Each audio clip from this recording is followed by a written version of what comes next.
পয়সা তো কমই লিছি। জার্জিস 1 লাখ লিছে, দিয়েছো আমাকে 1 লাখ, তুমি দিয়েছো টাকাটা, উঠে এসো এখানে। জার্জিস 1 লাখ লিছে, আর আমি যা দামি মাল দিচ্ছি কোথাও পাবে না। এইটা আরেকবার বকে গেল 4 ঘন্টা ধরে, লাইনই খুঁজে পাও না। কথা বলতে গেলে মেপে বলতে হবে। আল্লাহ রসুল এখানে কোরআনের আয়াত আছে এ ব্যাপারে। তুমি আমার সঙ্গে বসতে পারো না, আমাকে বলতে পারো না, এখানেই তোমার হলো, তোমার জিন্দেগি বরবাদ হয়ে যাবে, বদদোয়া লেগে যাবে। হুশ করো, জীবনে কোনো আলিমের হক আদায় করে দিতে পারবে না। আজকে এই ইমামকে কত বেতন দেন বলেন? তোমার মসজিদের ইমামের বেতন কত? এই পশ্চিম এই অত্র এলাকার ইমামের বেতন গুলো তুমি নির্ণয় করে দেবে। তারপরে মাদ্রাসার মৌলানাদের বেতন কত? সারা বাঁশ দিয়ে ছাড়ছে, শুধু আমার মতো 3 থেকে 4 জন। বাকি কথা আমার আগে যে বকলো, দুদিকে থু পুড়ে গেল, কত দিবে ওকে? কথা বলতে গেলে মেপে বলতে হবে। 480-তে বকছি, যার জেলে ছিল 6 মাস, কে গেছিল দেখতে? 18-20 লাখ টাকা দিয়ে বেরিয়ে এসছে। লিবেই তো সমাজের কাছে, লিবে না? আমার 4 বার সিবিআই তদন্ত হয়েছে, আমার 4 বার সিবিআই তদন্ত হয়েছে। আজকে প্রথম মুখ খুললাম, আমার পাসপোর্ট জমা নিয়ে নিয়েছিল। কে খোঁজ নিতে যাবে? তো যেটা বলছি সেটা শুনো। তখন থেকে তোমার মাথায় মনে হয় যে পয়সাটাই কুটকুট করছে, তুমিও ইনকাম করো, আল্লাহ তোমাকেও দেবে। আল্লাহর বাণী মাথায় লয়ে বলছি শোনো মুসলমান, যত্ন করে রাখবে মনে, হও যদি গো মুমিনান। বিদায় কালে গেছেন বলে আহামদের শেষ নবী, সঙ্গের সাথী কেউ হবে না, হইবে তোমার আমেলান। যত্ন করে রাখবে মনে, হও যদি গো মুসলিমান।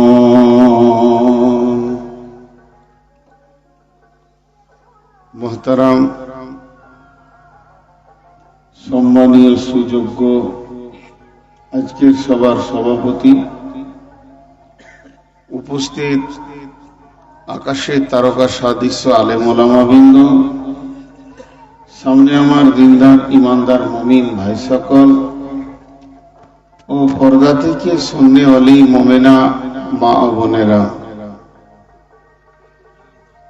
প্রশংসা আল্লাহর, গণগান আল্লাহর, গণকীর্তন আল্লাহর, স্তব স্তুতি ভালোবাসা তকদির হায়াত মওত ও রুজি জান্নাত জাহান্নাম সবকিছুর মালিক আল্লাহ।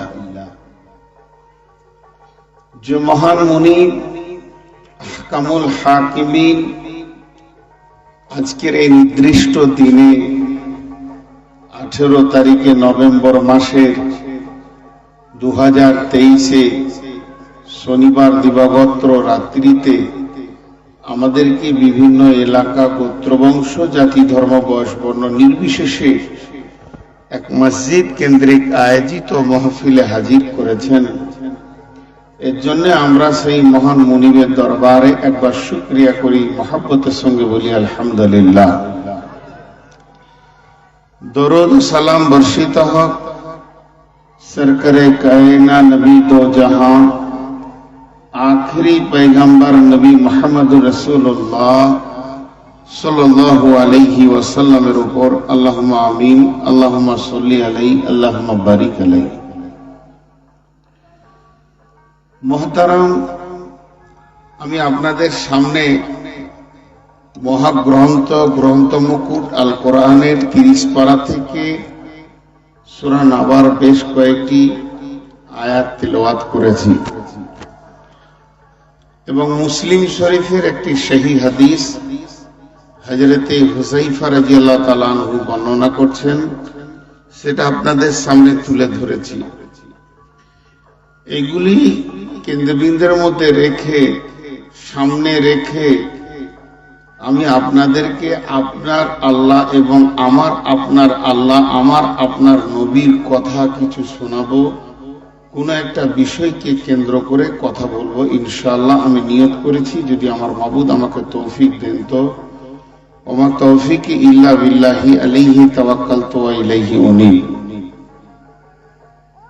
মুহতারাম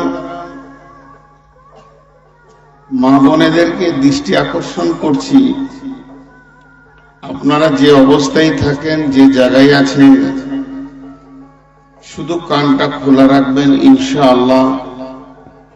আমি আল্লাহর উপরে ভরসা করে বলছি, আজকে কিছু ইলম এবং তালিম পাবেন। আর একটা পরামর্শ আপনাদেরকে দিব, অত্র এলাকাটা আপনারা মিলে ঝুলে চলছেন, এখানে মুসলিম এবং নন মুসলিম অনেক মহব্বতের সঙ্গে আপনারা রয়েছেন, ভালো লাগলো। মুসলিমদের উপরও কৃতজ্ঞতা প্রকাশ করছি, সমপরিমাণে নন মুসলিমদের উপরও কৃতজ্ঞতা প্রকাশ করছি যে এই মিলেমিশে থাকাটার মধ্যে অনেক আনন্দ আছে।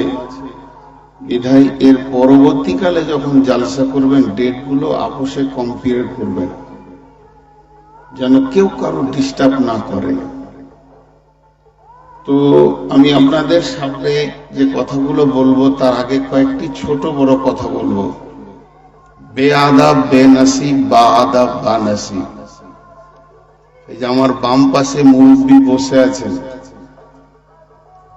ওনার কাছে আমি কোনোদিন এক কলম পড়িনি, তারপরও ওনাকে আমি ওস্তাদ মনে করি এবং ওনাকে ওস্তাদের নজরে দেখি আমি। অনেক দামি মানুষ, শুধু ভারতবর্ষ নয়, বাংলাদেশ থেকে নিয়ে অত্র এলাকায় বৃহত্তর জায়গা ঘুরছি, তো বেশ কিছু দামি মানুষের মুখ আমি দেখতে পাই। আর কিছু বেয়াদব এসেছে দুনিয়াতে, যাদের আদব শিষ্টাচার মাথাতেই নেই। তারা বক্তা হিসেবে, মানুষ হিসেবে বহুত প্রচার পেয়ে গেছে, এখন ইউটিউব ভাইরাল করে দিয়েছে। তা না একটা কোরআনের আয়াত সহি করতে পারছে, না একটা হাদিসের পাতাকে সহি করতে পারছে। পড়ছে এক, তর্জমা করছে আর এক।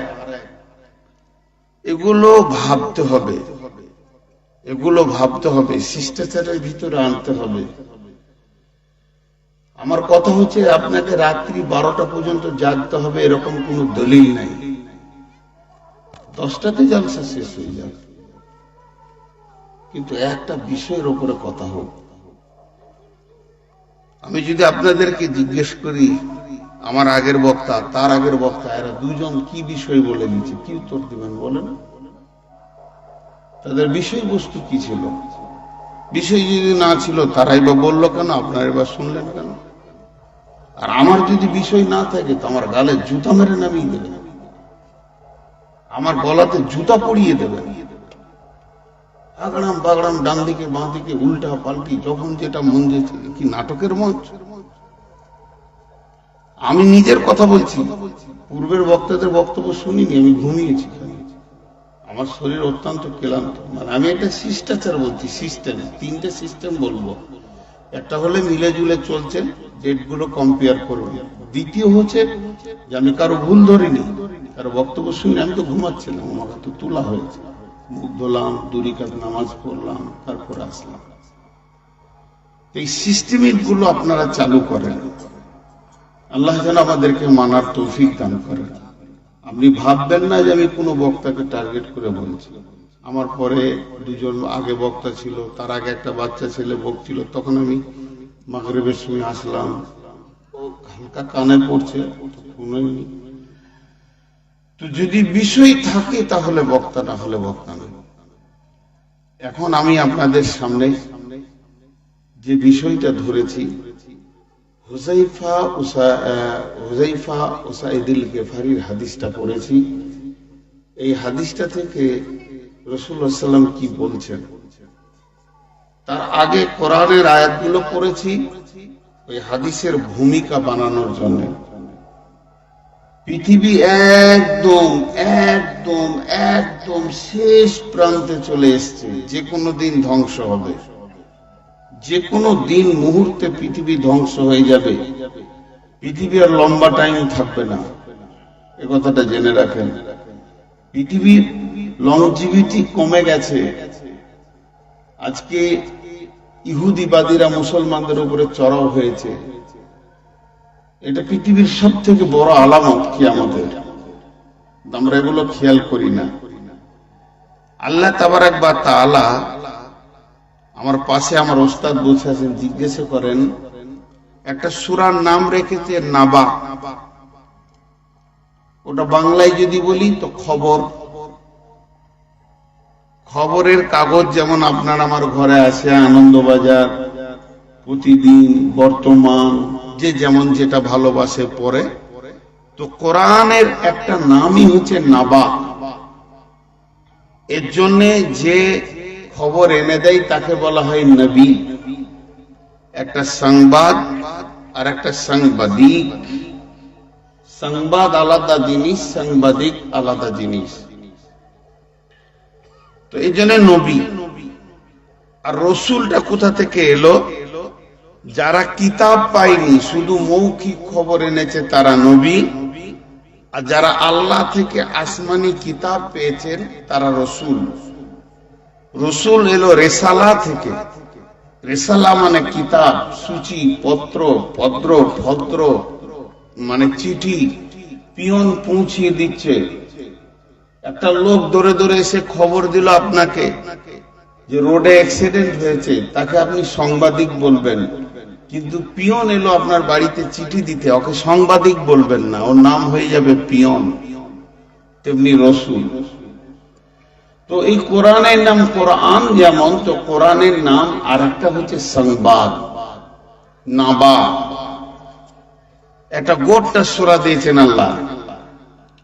মা বোন, এই নাবা থেকে কি খবর দেওয়া হচ্ছে?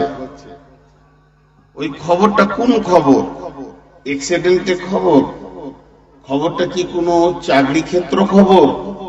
কোনো গোডাউনে আগুন লেগেছে খবর? জি না। আল্লাহ বলছেন আনিন নাবাইল আযীম, সব থেকে বড় আশ্চর্য বৃহত্তর খবর। এর থেকে বড় খবর আর নাই। আল্লাহ বলেছেন এর থেকে বড় খবর নাই, আপনাকে আমাকে মেনে নিতে হবে যে এর থেকে বড় খবর আর নাই, ওটাই শেষ। আল্লাহ যেখানে বলে দিয়েছেন সেইখানে আর দ্বিতীয় চিন্তা করার কিছু নাই, ওটাই হলো শেষ। যেমন আমাকে আপনাকে যদি প্রশ্ন করা হয় যে পৃথিবীতে সব থেকে প্রাঞ্জল আসান ভাষা কি, তো আমরা বলবো বাংলা। কিন্তু বাংলাই হচ্ছে সব থেকে কঠিন। যারা বাংলা জানে না ওদেরকে জিজ্ঞেস করেন, ওরা কিছু তালই পায় না। বাংলা কঠিন। সব থেকে প্রাঞ্জল ভাষা কে বলবে? আল্লাহ বলেছেন ইন্না আনজালনাহু কুরআনান আরাবিয়্যান লাআল্লাকুম তাকিলুন। আমি কোরআনকে আরবিতে নাজিল করলাম যাতে করে তোমাদের বুঝতে আসান হবে। তার মানে কোরআন হলো সব থেকে প্রাঞ্জল ভাষা, যার ভিতরে বুঝতে কোনো অসুবিধা নাই। তাহলে আল্লাহ যেখানে বলে দিয়েছে, হয়তো আপনার আমার আরবিটা বুঝে আসছে না, আমার আপনার মাথার দোষ আছে, এটা মেনে নিতে হবে। আল্লাহ বলেছে ওটা আসান, তো ওটাই আসান। জি ভাই, ঠিক এরকম আল্লাহ বলেছেন কিয়ামতটাকে বড় খবর দিয়ে আল্লাহ তার রাসূলকে বলছেন আম্মা ইয়াতাসাআলুন,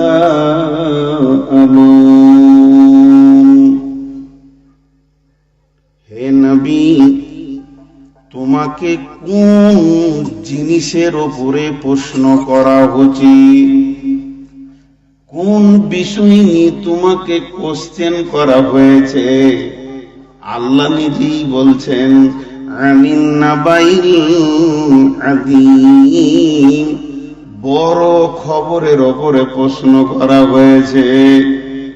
নবী হে তুমি বলে দাও কাল্লা সায়ালামুন সুম্মা কাল্লা সায়ালামুন, একদিন তোমাদের বোধগম্য হবে, তোমরা জানবে নিশ্চয়ই একদিন তোমাদের বোধগম্য হবে, তোমরা সেটাকে জানবে।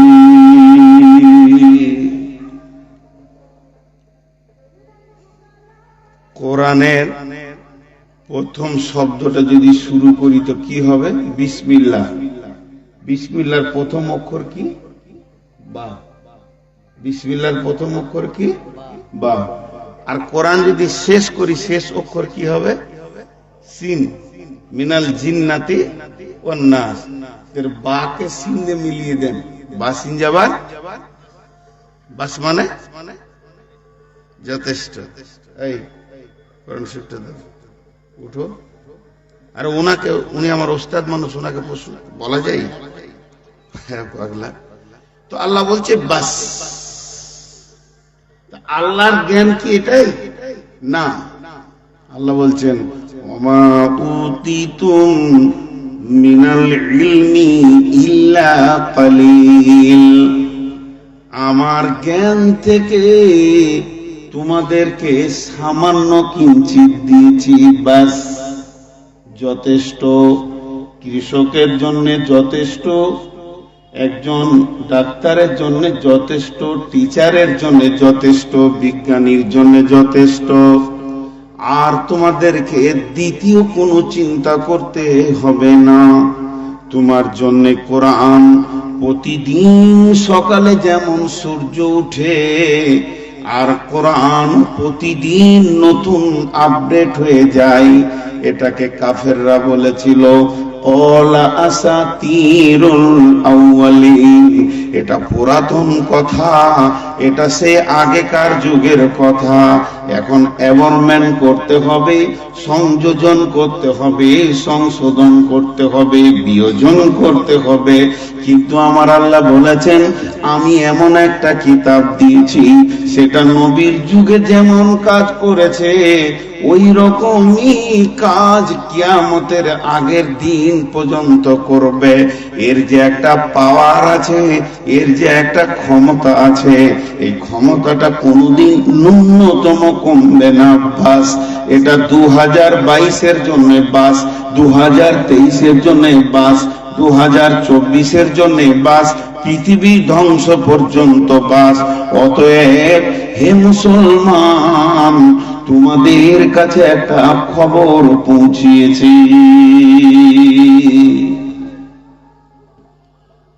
ছোট্ট একটা প্রশ্ন করব, চিল্লাইতে হবে না, কালকে হালকা মিঠি সুরে একটা আওয়াজ দেবেন। সেটা কি? জি ভাই, আল্লাহর যা সৃষ্টি করার ছিল সব করে দিয়েছে, না কিছু এখনো সৃষ্টি করতে বাকি আছে? তিনজন মুখ খুলেছে, আর এতগুলি লোকের কাছে একটা সাউন্ড পেতে চাইলাম। আফসোস, আপনারা একবার মুখ খুলেন। আল্লাহর যা করার ছিল শেষ করে দিয়েছে না বাকি আছে? শেষ করে দিয়েছে। বাকি আছে দুজন বলেছে দিতে, সাউন্ড এসছে। তো আল্লাহ কি সব শেষ করে দিয়েছে? জি, কিন্তু বাকি আছে একটা, খালি বাকি একটা, বাকি আছে একটা, বাকি আছে। এখন একটা উদাহরণ দিব, উদাহরণটা মন দিয়ে শুনবেন। এই গ্রামের নামই জানি না, ভোলা মাছ, ভোলা মাসলা। তোরে সুবহানাল্লাহ, 3 দিন আগে মুখস্থ করা উচিত ছিল। যাই হোক, ভোলা মাসলা। তো এই গ্রামের কোন একটা ছেলে, মেধা ছেলে, ব্রেনিয়ান ছেলে, হাতের আল্লাহ তাকে এত ব্রেন দিয়েছে, জ্ঞান দিয়েছে যে সে শিল্পে সুন্দর সুন্দর জিনিস বানাচ্ছে। মাটিরই বানাচ্ছে ধরেলেন, কিংবা লোহার বানাচ্ছে। 18 থেকে 20টা মাল সে বানিয়েছে। সে একটা বিরাট বড় টিনের হল ঘর করেছে, আর তার জিনিসগুলো এত সুন্দর যে দেশ বিদেশের লোক ভিড় লাগিয়ে দেখতে আসছে ওই জিনিসগুলো। একদম কি সুন্দর বানিয়েছে যে ভিড় লাগিয়ে দেখছে। গাড়ি বানিয়েছে, মোটর বাইক বানিয়েছে, রিমোট দিয়ে প্লেন উড়াচ্ছে, হেলিকপ্টার ঘোরাচ্ছে, সব বানিয়েছে। আমার কথার দিকে ধ্যান দেন, এরকম চারিদিকে সাজানো আছে। আমরা 3-4 জন আলিম ঢুকেছি। ছেলেটাকে বললাম, বাবা একবার চলো তো, তোমার আবিষ্কার গুলো দেখাও। ও দেখাতে শুরু করলো। একধার থেকে দেখছি আর ও চালিয়ে দেখাচ্ছে, ভালো লাগছে। এটা তুমিই বলে হ্যাঁ, এটাও তুমিই বলে হ্যাঁ, এটাও তুমিই বলে হ্যাঁ, এটাও তুমিই বলে হ্যাঁ, এটাও তুমি হ্যাঁ। 11টি মাল দেখালো। শেষকালে টেবিলে কিছু মাটি বা লোহা রাখা আছে। বলে, বাবা এটা কি হবে? বলছে, এইটাতে আমি একটা আজীব জিনিস তৈরি করব, যেটা দেখলে মানুষ অবাক হবে, যে রকেট কিভাবে চাঁদে গিয়েছিল, ওইটা এই জিনিসটা তৈরি করব। তখন আমরা 4 জন ওকে বলছি, পারবে? পারবে? আচ্ছা, এই কথাটা বলা যাবে? 11টা জিনিস উনি দেখালেন, তারপরে ওইটা বলা যাবে পারবে? আল্লাহ রকম বলছেন, হে নবী তুমি বলো, তারা দেখতে পাবে। আলাম নাজআলিল আরদা মিহাদা ওয়াল জিবালা আওতাদা ওয়া খালাকনাকুম আজওয়াজা ওয়া জাআলনা নাওমাকুম সুবাতা ওয়া জাআলনাল লাইলা লিবাসা ওয়া জাআলনান নাহারা মাআশা ওয়া বানাইনা ফাওকাকুম সাবআন সিদাদা ওয়া জাআলনাস সিরাজা ওয়াহাজা ওয়া আনজালনা মিনাল মুসিরাতি মাআন সাজ্জাজা লিনুখরিজা বিহি হাব্বান ওয়া নাবাতা ওয়া জান্নাতিন আলফাফা। কটা বললেন? 11টা বললেন। 11টা। আমরা বাস করছি কোথায়? আবিষ্কারকের আবিষ্কারের মাঝে আছি।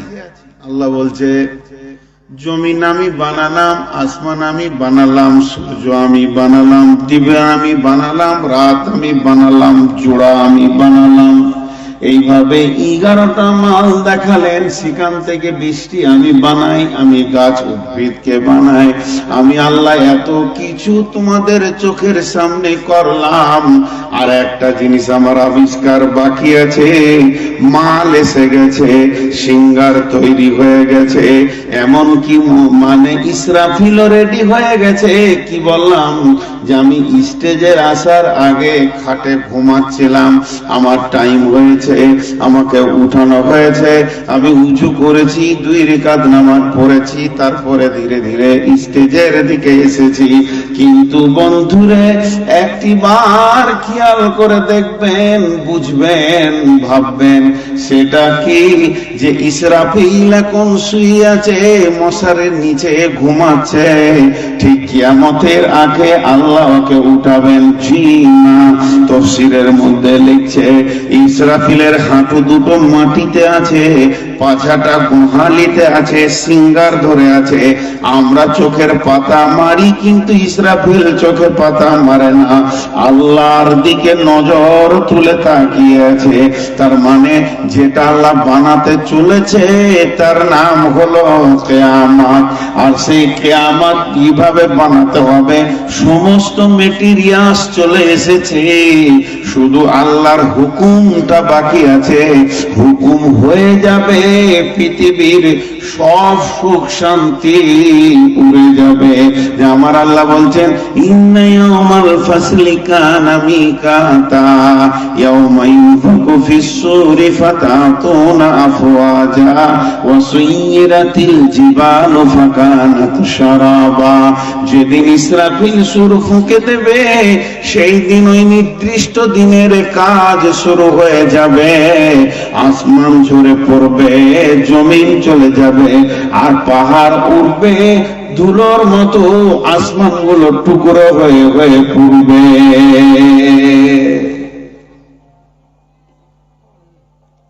আমার ভূমিকা শেষ, আমার ভূমিকা শেষ। তারপরও মানুষের একটা অভ্যাস আছে, এই হবেটা তো শুনি আসছি দীর্ঘদিন, হবে কবে, হবে কবে? জি, একটা আলামত আপনাদেরকে বলছি, এটা একটু আমার সঙ্গে ব্রেনটা লাগান, তাহলে কিছু বুঝতে পারবেন। একটা আলামত, সেই আলামতটা কি? ব্যস্ততা বাড়বে, ব্যস্ততা বাড়বে, মানুষ চয়ন সুতুন পাবে না। ব্যস্ততা বাড়বে।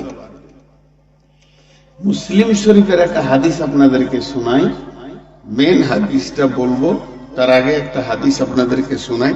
ব্যস্ততা কেমন বাড়বে, একটা বুড়ি মেয়ে, এটা ইসলামিক খুতবার মধ্যে হাদিসটা এনেছে, মুসলিম শরীফের হাদিস। একটা কবরকে সামনে রেখে কাঁদছে, মুসা আলাইহিস সালামের জামানায়। ও কবরের পূজা করে না, কাঁদছে মাত্র।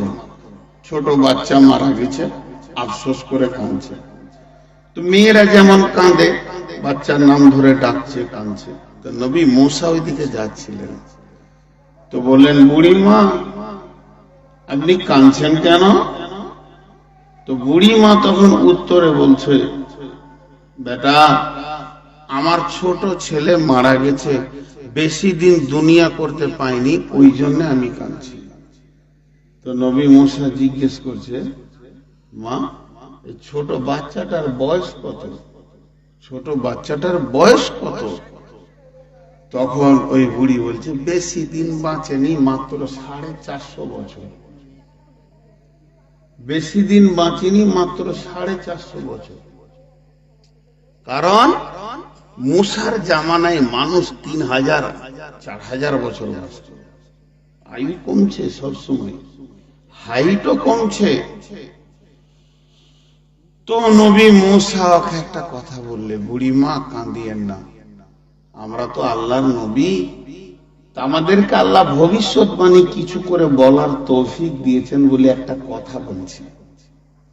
পৃথিবী থেকে আমি চলে যাব, আমার মতো অনেক নবী চলে যাবেন, ঈসা নবী পৃথিবী থেকে চলে যাবেন, এরপরে আখিরি নবী আসবেন, তারপরে আর কোন নবী থাকবে না।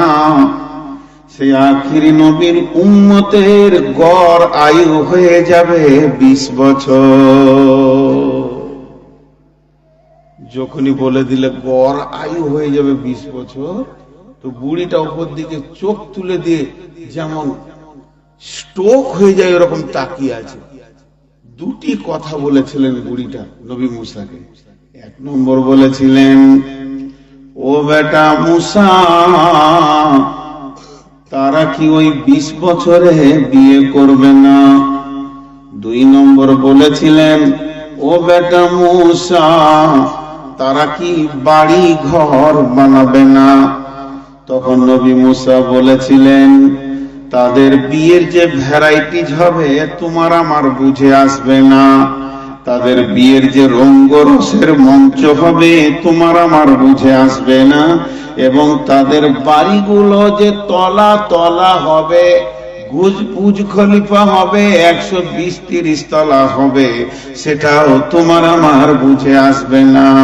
ও বুড়িমা, কিন্তু তারা এত কর্মব্যস্ততার ভিতর দিয়ে চলে যাবে, তারা এত গভীর কর্মব্যস্ততায় লিপ্ত হয়ে যাবে, তারা একটা দিক নষ্ট করে ফেলবে, তাদের আল্লাহর সাথে সম্পর্কটা খুব কেটে যাবে, তারা দুনিয়ার সঙ্গে বেশি মিশে যাবে। তো নবী মুসা তখন বলেছিলেন, ওই বুড়ি বলেছিলেন, ও নবী মুসা, আমি যদি সেই জামানার মেয়ে হতাম, তাহলে আমি বাড়ি ঘরের চিন্তাটা বাদ দিয়ে দিতাম, একটা গাছের তলাকে ঠিক করে নিতাম 20 বছরের জন্য, আর খাওয়ার চিন্তাটা বাদ করে দিয়ে ওই গাছের পাতাকে 20টা বছর কাটিয়ে দিতাম, তারপরেও আমি আল্লাহ ছাড়া কাউকে ধ্যানে জ্ঞানে রাখতাম না। আমাদের এখন কি হয়েছে, ব্যস্ততা দেখেন, সবাই ব্যস্ত। আমার গাড়িটা দাঁড়িয়ে আছে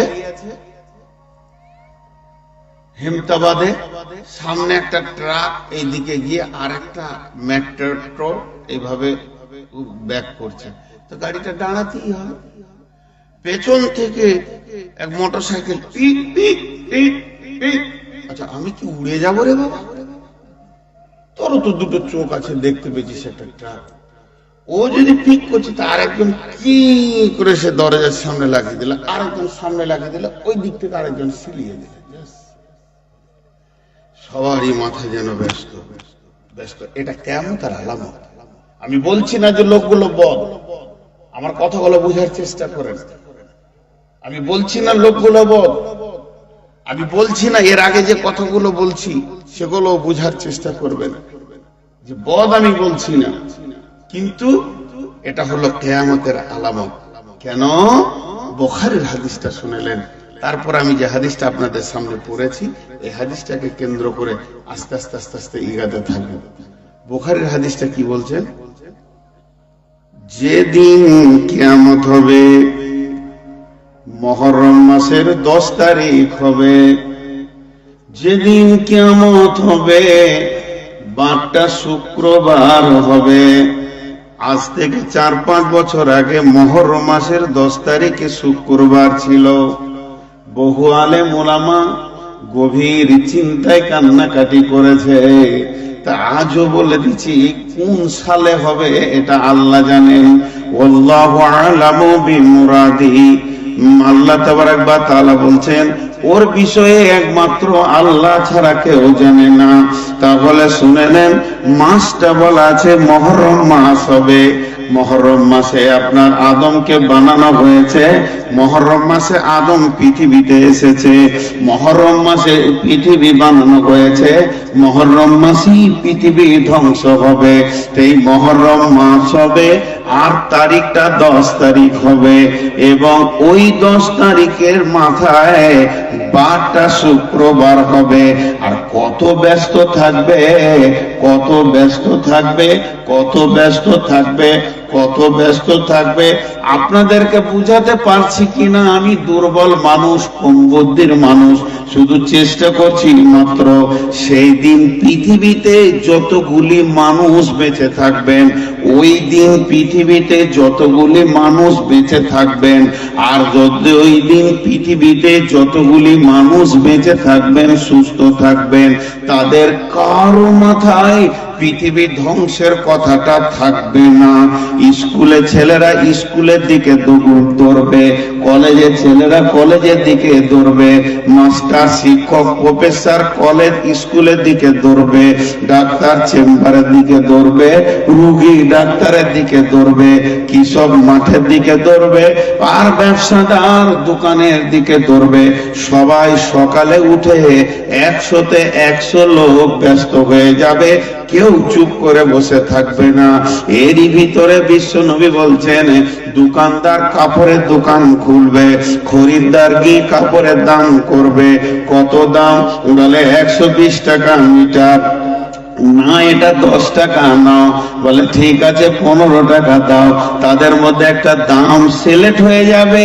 এই পকেটে এভাবে হাত ভরবে টাকা বের করার জন্য, আর মিটারে করে কাপড়টাকে মেপে দিয়ে কাঁচিটা এইভাবে লাগাবে, ও কাটতে যাবে, এ টাকা বের করতে যাবে, এমন সময় সুর ফুঁকবে। আল্লাহর নবী বলছেন সুম্মা নুফিকা ফিস সূরি ফাসাইকা মান ফিস সামাওয়াতি ওয়া মান ফিল আরদি।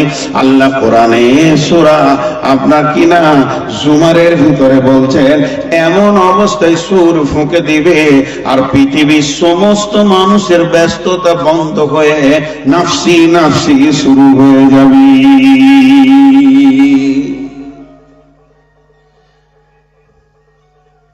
একটা জিনিস খালি বুঝার চেষ্টা করতে হবে যে এই যে ব্যস্ততাটা আমাদের হচ্ছে এটা অত ঘন নয়।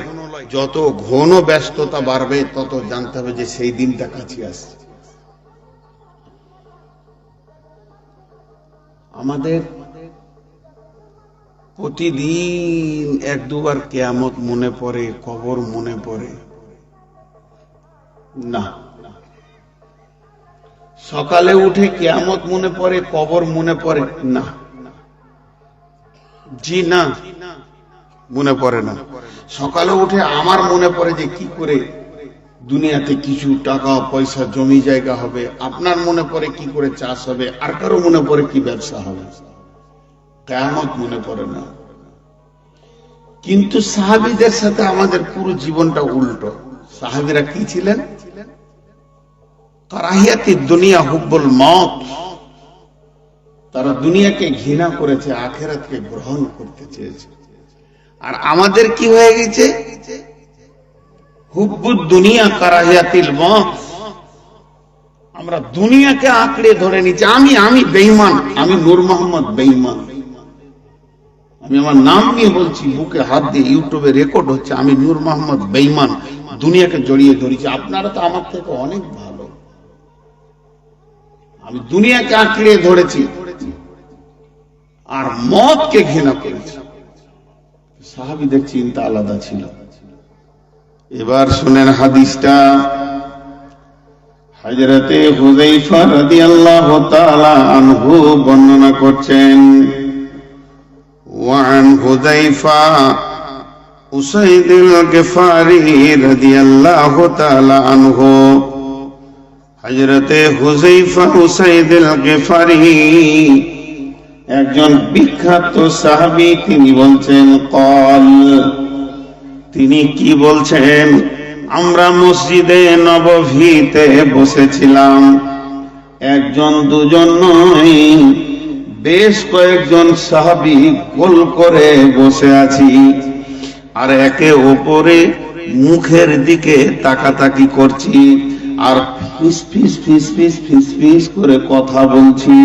আর আমাদের যত কথা বলছি তত চেহারাটা শুকিয়ে যাচ্ছে, ঠোঁটগুলো শুকিয়ে যাচ্ছে, চেহারার উজ্জ্বলতা, চেহারার স্বতঃস্ফূর্ততাটা, বিবর্ণতা তৈরি হয়ে যাচ্ছে। একটা মানুষ, আমি এখানে বসে আছি, আর একজন যদি এসে বলে এসপি তোমাকে গ্রেফতার করার জন্য রেডি হয়ে আছে, আর আমি যদি মার্ডার কেসের আসামি হয়, আমি যদি চুরির আসামি হয়, যেমন আমার চেহারাটা এতগুলো লোকের ভিতরে শুকিয়ে যাবে, ভয় ভীত সন্ত্রস্ত সঞ্চার হবে। হযরত হুযায়ফা বলছেন, আমাদের প্রত্যেকেরই ওই অবস্থা চলছে। আর বিশ্বনবী তার হুজরা থেকে দেখতে পেয়ে গেছেন যে আমার সাহাবীরা মসজিদে বসে বসে বসে বসে কি যেন আলোচনা করছে। আর হালাকে মসজিদে দুনিয়ার কথা আলোচনা করা খারাপ। আল্লাহর নবী বলেছেন, কিয়ামতের আগে জাহারাতিল আসওয়াত ফিল মাসাজিদে, মসজিদটাকে ক্লাবের মতো, বটুখানার মতো, বাংলা ঘরের মতো আনন্দের জায়গা বানাবে। এমন একটা জামানা আসবে রে, মসজিদের ইজ্জত কেউ দিতে পারবে না। আর ওই রকম অবস্থায় তাদের চেহারাগুলো বিবর্ণ হচ্ছে। তো নবীজি এক পা দু পা করে আস্তে আস্তে তাদের কাছে গিয়ে পৌঁছালেন। হযরত হুযায়ফা বলছেন, আতলা নবী সাল্লাল্লাহু আলাইহি ওয়াসাল্লাম, আল্লাহর নবী আমাদের কাছে এসে পৌঁছালেন। ওয়া নাহনু নাতাযাক্কারু, আমরা তখনও পর্যন্ত আলোচনার মধ্যে রয়েছি।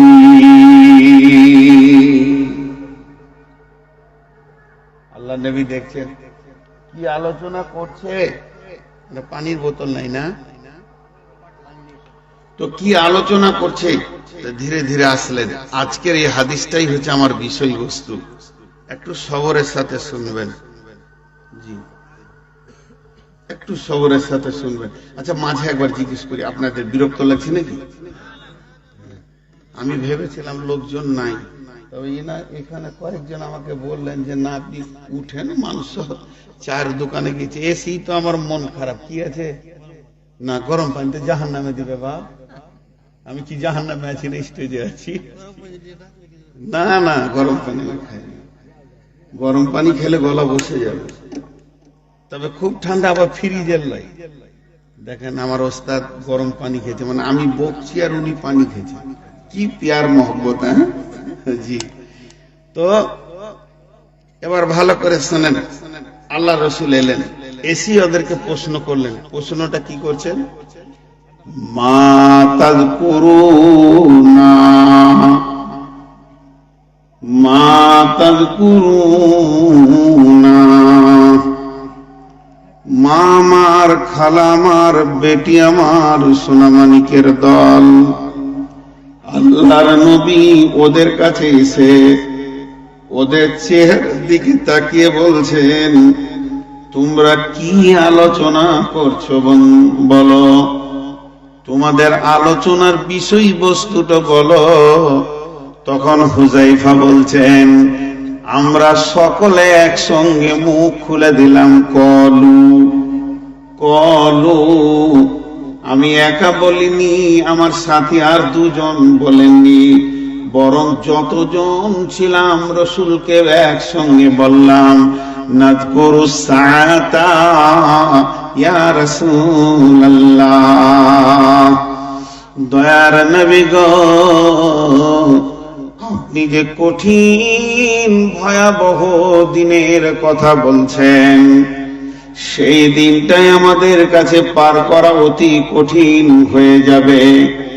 আর ওই দিনটা আমাদের কাছে তত্তর করে আগিয়ে চলে আসছে। ওই দিনটা এত গুরুত্বপূর্ণ দিন আমাদের কাছে হয়ে গেছে। বিশ্বনবী গো, সেই কিয়ামতের দিনের আলোচনা নিয়ে আমরা বসেছি। আমরা একে অপরকে বলছি, কেমন করে পার হবি রে, কেমন করে আল্লাহকে জবাব দিবি রে, আর কেমন করে পুলসেরাতে পার হবি রে, আর কেমন করে নেকি বদি ওজন হবে, আর কিভাবে সেখানে তুই পাস করবি। দেখেন তাদের চিন্তাগুলো, তাদের চিন্তার ধারাগুলো দেখেন। ভাইয়া, আমরা একটু ভাবি যে আমাদের চিন্তার ধারা কেমন। আপনাদের এখানে সব থেকে বিখ্যাত চাষ কি? ধান, তাই তো? ধানের মন কত চলছে? ধানের মন কত চলছে? 900। যদি একবার ফেসবুকে বের করে যায় যে ধানের মন হয়ে যাবে আগামী ধান ওঠার পরই 450, সব টেনশন। আর যদি বলে দেয় যে 1400, তো খুশিতে খালি জিলেপি খেয়ে বেড়াবে। তার মানে আমাদের পার্থিব লাভ লসে আমরা আনন্দ এবং দুঃখিত হই। আর সাহাবীদের ছিল আখিরাতের লাভ লসে আনন্দ এবং দুঃখিত। দেখেন, একটা হাদিস আপনাদের সামনে বলি, একটা মেয়েদেরকে বলি আর একটা পুরুষদেরকে বলি, তাহলে বুঝতে পারবেন। বিশ্বনবী ঘরে শুয়ে আছেন, আর আম্মা জান আয়েশা ডুকরে কেঁদে উঠেছেন, মা আমার, বোন আমার, বেটি আমার। যারা মহিলা রয়েছেন একটি বার কান করে শুনেন, সে আয়েশাটাকে রসুলের একমাত্র কুমারী বিবি। ওই আয়েশাটাকে, যিনাকে মুহাদ্দিস বলা হয়েছে, ওই আয়েশাটাকে যার বিয়ের ব্যাপারে আল্লাহ নির্বাচন করেছে রসুলের সঙ্গে, ওই আয়েশাটাকে যার ঘরে এখনো রসুল শুয়ে আছেন কবরে, সেই আয়েশাটাকে যার কোলে মাথা দিয়ে আল্লাহ নবী চিরনিদ্রায় ঘুমিয়ে গেছেন, ওই আয়েশাটাকে একমাত্র রসুলের কুমারী বিবি।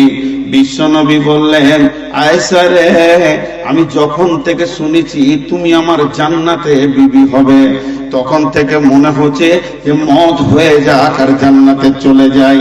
তাহলে ওই রকম একটা দামি মেয়ে, যেটা খাতুনে জান্নাত, ওই মেয়েটা জান্নাত যাবে নিশ্চিত। সেই রকম মেয়ে টুকরে কেঁদে উঠেছেন। আর কাঁদার সাউন্ডটা যখনই নবীজি পেয়েছেন, নবীজি এসে বলছেন, মাইব কে আয়েশা, আয়েশা রে, তোমাকে কে কাঁদালো? কোন জিনিস তোমাকে কাঁদালো, পীড়া দিল, কষ্ট দিল? তোমার দিলের ভিতরে কোন জিনিসের চাপ হয়েছে যার কারণে আয়েশা তুমি কেঁদেছ? আয়েশা উত্তরে বলছেন, আমাকে কেউ মারেনি, গালি দেয়নি, উঁচু নিচু কথা বলেনি, দুঃখ বেদনা দেয়নি। ইয়া রাসূলুল্লাহ, আমি আপনার ঘরে বসে বসে বসে বসে ওই কিয়ামতের কথা চিন্তা করছিলাম। আর যখনই কিয়ামতের গভীর চিন্তাটা আমার মাথায় চলে এসেছে, আমি নিজেকে সামলাতে পারলাম না। নাযকুরুস সাআতা ফাবাকাইতু ইয়া রাসূলুল্লাহ, আমি ওই জাহান্নামের কথা, যাকারাতুন নারা ফাবাকাইতু, যাকারাতুন নারা ফাবাকাইতু, জাহান্নামের আগুন আমাকে কাঁদিয়ে দিয়েছে। এখানে কমিটির লোক বসে আছেন, আপনারা শ্রোতা আছেন। হঠাৎ আমি কোনো কারণে কাঁদছি, তো কমিটির লোক বলবে মেহমান কাঁদছে রে। তো আমাকে জিজ্ঞাসা করছে কি হলো, কে মেরেছে। মুরব্বী এসে আমাকে বলছে বল না রে বাবা, তোকে কে মারলে বল, আমরা বেঁচে থাকতে তোর গায়ে এখানে হাত দিব, অপমান করবে, মেনে নিব। তো আমি বললাম যে অমুক মেরেছে, ওই মাস্টার মেরেছে, ওই ডাক্তার মেরেছে। তো সবাই বলবো ওকে দেখে নিব। কিন্তু যদি আমি বলি জাহান্নামের ভয়ে কাঁদছি, তো কে বলবে যে দেখে নিব? বলেন, কেউ বলবে? একজন ইনি আলেম মানুষ, তাও বলবেন না। তো বিশ্ব নবীকে যখন আয়েশা বললেন ইয়া রাসূলুল্লাহ আমি জাহান্নামের আগুনের ভয়ে কাঁদছি, তো রাসূল চুপ হয়ে গেলেন। চুপ, এটা তো কাঁদারই বিষয়। রাসূল বললেন না যে তোকে দেখে লিব রে আয়েশা, তুই চুপ কর, নিজের বিবি। আয়েশা দেখছে মুখ তো খুলছে না, তো প্রশ্ন করে ফেললেন। কি প্রশ্ন? হাল তাযকুরুন আহলিকুম ইয়াওমাল কিয়ামাতি ইয়া রাসূলুল্লাহ। দয়ার নবী, আপনি ঘরে ছিলেন, বাইরে ছিলেন, বারান্দায় ছিলেন, ভিতরে ছিলেন, যেখানেই হোক এক জায়গায় ছিলেন, আমি আপনার পাশে বসে কাঁদিনি, আমি কেঁদেছি তো এখানে বসে কেঁদেছি। তাহলে আপনি হলেন আমার স্বামী, আমি হলাম আপনার বিবি। আমার চোখের পানি আপনাকে প্রভাব সৃষ্টি করেছে, বেদনা দিয়েছে আপনার দিলে, আমার আওয়াজ কান্না আপনাকে পীড়া দিয়েছে। এর জন্য একটা স্বামী বিবিকে যত ভালোবাসে, সেই ভালোবাসার উদারতা দেখাতে গিয়ে আপনি আমার সামনে হাজির হয়েছেন। শুধু হাজির হননি, আমার মরার কারণটা, আমার কাঁদার কারণটা পর্যন্ত জিজ্ঞেস করে ফেলেছেন। ও দয়ার নবী গো, এখানে যেমন আপনি দরদ, ব্যথা, প্রেম, ভালোবাসা দেখালেন, যেদিন কিয়ামতের মাঠে আমি কাঁদব, সেদিন কি আপনার বিবি বলে মনে থাকবে নাকি? মেয়েটা বড় চালাক ছিলেন, হাদিসে আছে, অনেক সওয়াল করেছে রাসূলকে। জি, ফাকিয়া বলা হয়েছে, ফাকিয়া। খুব বিচক্ষণ ছিলেন, দেখছে ওই দিকের কাজটা এখন গোছিয়ে নি। রাসূল হ্যাঁ বলবে তো গোছানো যাবে। তো রাসূল দেখছে ছোট মেয়ে, যদি না বলি তো আরো কেঁদে হয়রান হয়ে যাবে, আর যদি হ্যাঁ বলি তো আশায় আশায় বসে থাকবে। তো মিডিল কথা বললেন। কি বললেন নবীজি? হে আয়েশা, সালাসাতা মাওয়াতিনা ফালা ইয়াযকুরুনা আহাদুন আহাদান। আয়েশা রে, ওই কঠিন কিয়ামতের দিনে তিনখানা মহড়া এত ভয়ানক হবে, তিনখানা মহড়া এত ভয়ানক হবে, কেউ কাউকে মনে রাখতে পারবে না। আমার আইডিয়ার মধ্যে থাকবে, মাঝে মাঝে জিভে লিব। মানুষ ভাবছে নূর মোহাম্মদ সুস্থ, আমাকে পিয়াস লাগেনি, আমার জিভটা জড়িয়ে যায়। 480 সুগারে বক্তব্য রাখছি। ডাক্তার বলেছে খবরদার স্টেজে উঠবেন না, কখন স্ট্রোক করে মরবেন কেউ লাশ আনতে যান, চেন্নাইয়ে চিকিৎসা করে আনা। খালি পেটে 350 ওপর, আর খাওয়া পেটে 480। যিনি ডাক্তার উনি বুঝবেন আমি কে। দেখেন হাঁপ লাগছে, আগের মতো আমি নাই, বেশি রাতে আর বকতে পারছি না। দিনাজপুরের জালসাগুলো সব ধরছি। কেন? দিনাজপুরের লোককে আল্লাহ জান্নাত নসিব করুক, এরা একটা ভালো রাত 12টার পর জালসা করে না। আর কাটিহারে সুবহানাল্লাহ, ওদের ফজর পর 4টা বক্তা থাকে। আবার আমাকে বলছে খুব তাড়াতাড়ি দিয়ে দেবো। বললাম না, আপনাকে একদম লেট করবো না, আপনি বিমারি আছেন তো, আপনাকে 3:30টায় দিয়ে দেবো, তোর কপালে ঝাঁকে। দিনাজপুরকে এই জন্য আমাকে ভালো লাগে। দিনাজপুরের সঙ্গে আমাদের বর্ধমানের খুব মেল। বর্ধমানে 11টা 12টা বাস।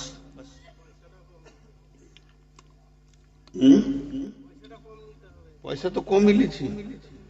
জার্জিস 1 লাখ লিছে, দিয়েছো আমাকে 1 লাখ, তুমি দিয়েছো টাকাটা, উঠে এসো এখানে। জার্জিসে 1 লাখ নিচ্ছে, আর আমি যা দামি মাল দিচ্ছি কোথাও পাবে না। এইটা একবার বকে গেল 4 ঘন্টা ধরে, লাইনই খুঁজে পাও না। কথা বলতে গেলে মেপে বলতে হবে। আল্লাহ রসুল এর এখানে কোরআনের আয়াত আছে এ ব্যাপারে।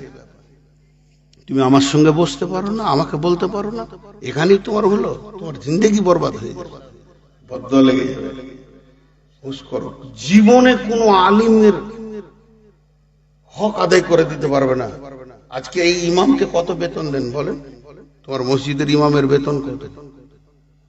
এই পশ্চিম এই অত্র এলাকার ইমামের বেতন গুলো তুমি নির্ণয় করে দেবে। তারপরে মাদ্রাসার মৌলানাদের বেতন কত? সারা বাঁশ দিয়ে ছাড়ছে, শুধু আমার মতো 3 থেকে 4 জন। বাকি কথা আমার আগে যে বকলো, দুদিকে থু পুড়ে গেল, কত দিবে ওকে? কথা বলতে গেলে মেপে বলতে হবে। 480-তে বকছি। জার্জিস জেলে ছিল 6 মাস, কে গেছিল দেখতে? 18-20 লাখ টাকা দিয়ে বেরিয়ে এসছে। লিবেই তো সমাজের কাছে, লিবে না? আমার 4 বার সিবিআই তদন্ত হয়েছে, আমার 4 বার সিবিআই তদন্ত হয়েছে। আজকে প্রথম মুখ খুললাম। আমার পাসপোর্ট জমা নিয়ে নিয়েছিল। কে খোঁজ নিতে যাবে? তো যেটা বলছি সেটা শুনো। তখন থেকে তোমার মাথায় মনে হয় যে পয়সাটাই কুটকুট করছে। তুমিও ইনকাম করো, আল্লাহ তোমাকেও দেবে। কি বলছিলাম ভুলে গেলাম। আম্মা জান আয়েশা, না ওটা বলছি, মা বোনদেরকে খেয়াল করতে বলছি এই হাদিসটার উপরে বিশেষ করে। তো রাসূলুল্লাহ সাল্লাল্লাহু আলাইহি ওয়াসাল্লাম দেখলেন যে একে যদি বলি যে আমি দায়িত্ব নিব না তাহলে কষ্ট পাবে, আর যদি বলি দায়িত্ব নিব তা আশাই থেকে যাবে। আল্লাহর নবী বললেন, সালাসাতা মাওয়াতিনা ফালা ইয়াযকুরুনা আহাদুন আহাদান। রে আয়েশা, 3টে এমন মৌকা আসবে, ওই কিয়ামত চলতে চলতে চলতে চলতে এমন 3টে মৌকা আসবে, কেউ কাউকে মনে রাখতে পারবে না। কেউ কাউকে রাখতে পারবে না, এর মানেটা দাঁড়াচ্ছে আমিও তোমাকে মনে রাখতে পারবো না। তো আমি যে জিনিসটা আপনাদেরকে দেখাচ্ছিলাম এতক্ষণ ধরে, সাহাবা রাদিয়াল্লাহু আজমাইনদের রাসূলুল্লাহ সাল্লাল্লাহু আলাইহি ওয়াসাল্লামের বিবিরও চিন্তা ছিল আখিরাতে। এবার একটা পুরুষকে বলি,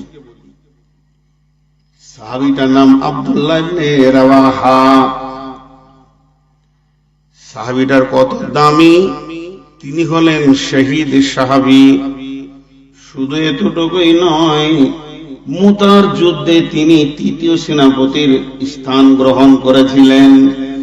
এই পর্যন্ত শেষ নয়, তিনি হলেন রাসূলের বিখ্যাত জালিল কাদার সাহাবী। সে আব্দুল্লাহ ইবনে রাওয়াহা আল্লাহর নবীর হাদিসকে সামনে রেখে তিনি একদিন বিবির জাগে মাথা দিয়ে শুয়ে আছে। বিবি মানি হচ্ছে ভোগ, আর ভোগকে সে বালিশ নেয়নি, তুলোর বালিশ, কাপড়ের বালিশ সে নেয়নি। সে নিয়েছে কি, বিবির জাংকে সে বালিশ বানিয়েছে। বিবি তার মাথা বিউলি করছে, তার মানে তার মুখের কাছে ভোগ সামগ্রী গুলো রয়েছে।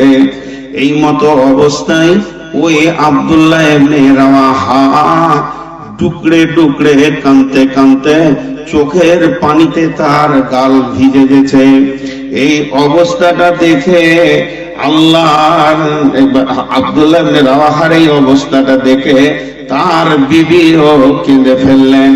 যখন বিবি কেঁদে ফেলেছেন, আব্দুল্লাহ ইবনে রাওয়াহা বিবিকে প্রশ্ন করলেন, রে বিবি, মা ইউবকি, তোমাকে কে কাঁদালো? বিবি উত্তরে বলছেন, বাকাই কেলে বাকাই কা, আপনি কেঁদেছেন বিধায় আমি কেঁদেছি, আপনি কেঁদেছেন বিধায় আমি কেঁদেছি। এই কথা যখনই বলা, সঙ্গে সঙ্গে আব্দুল্লাহ ইবনে রাওয়াহা বলছেন, বিবি রে, তুমি আমার মুখের দিকে একবার খেয়াল করো। তুমি আমার চোখের দিকে দেখেছো, কিন্তু মুখটা আমার দেখোনি। আমার মুখের দিকে তুমি খেয়াল করো। মুখের দিকে খেয়াল করে বলছেন, বিসমিল্লাহির রহমানির রহিম, ওয়া ইন মিন মিনকুম ইল্লা ওয়ারিদুহা কানা আলা রাব্বিকা হাতমান মাকদিয়া। এটা একবার বলছে না, দুইবার বলছে না, তিনবার বলছে না, একটা আয়াতকে ঘুরিয়ে ঘুরিয়ে ঘুরিয়ে ঘুরিয়ে পড়তে রয়েছে। এইভাবে যখন বলছেন অকানা রব্বিকা মিনকুম ইল্লা ওয়ারিদুহা কানা আলা রাব্বিকা হাতমান মাকদিয়া, যখন ঘুরিয়ে ঘুরিয়ে বলছে তখন বললেন বিবি রে, এটা সূরা মারিয়ামের 71 নম্বর আয়াত। এই আয়াত থেকে আমার আল্লাহ কি বলতে চাইছেন? আমার আল্লাহ বলছেন ধনী হও, গরিব হও, পরেজগার হও আর বেঈমান হও, চোর লম্পট দাগাবাজ হও, কিংবা নামাজি পরেজগারে তাহাজ্জুদ হও, তুমি যে শ্রেণীর লোক হও না কেন, তোমাদের আসল ঘরে যাওয়ার জন্য আমি একটা রাস্তা করে দিয়েছি, আর সেই রাস্তাটা তোমাদের প্রত্যেকের জন্য ওয়াজিব করে দিয়েছি। তোমাকে ওই রাস্তাতেই পা দিয়ে নিজের ঘরে পৌঁছাতে হবে, তার নাম পুলসেরাত।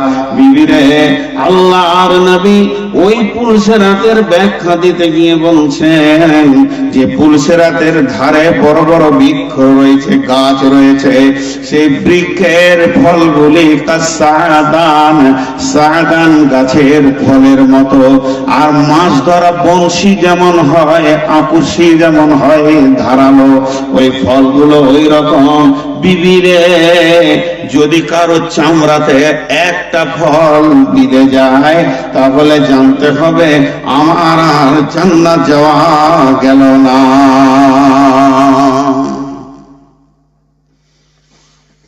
আমি মহিলাদেরকে দিলাম একটা আর পুরুষদেরকে দিলাম একটা, দুটো স্যাম্পল দিলাম যে সাহাবারা রাদিয়াল্লাহু আজমাইনদের আখিরাতের চিন্তা কেমন হতো।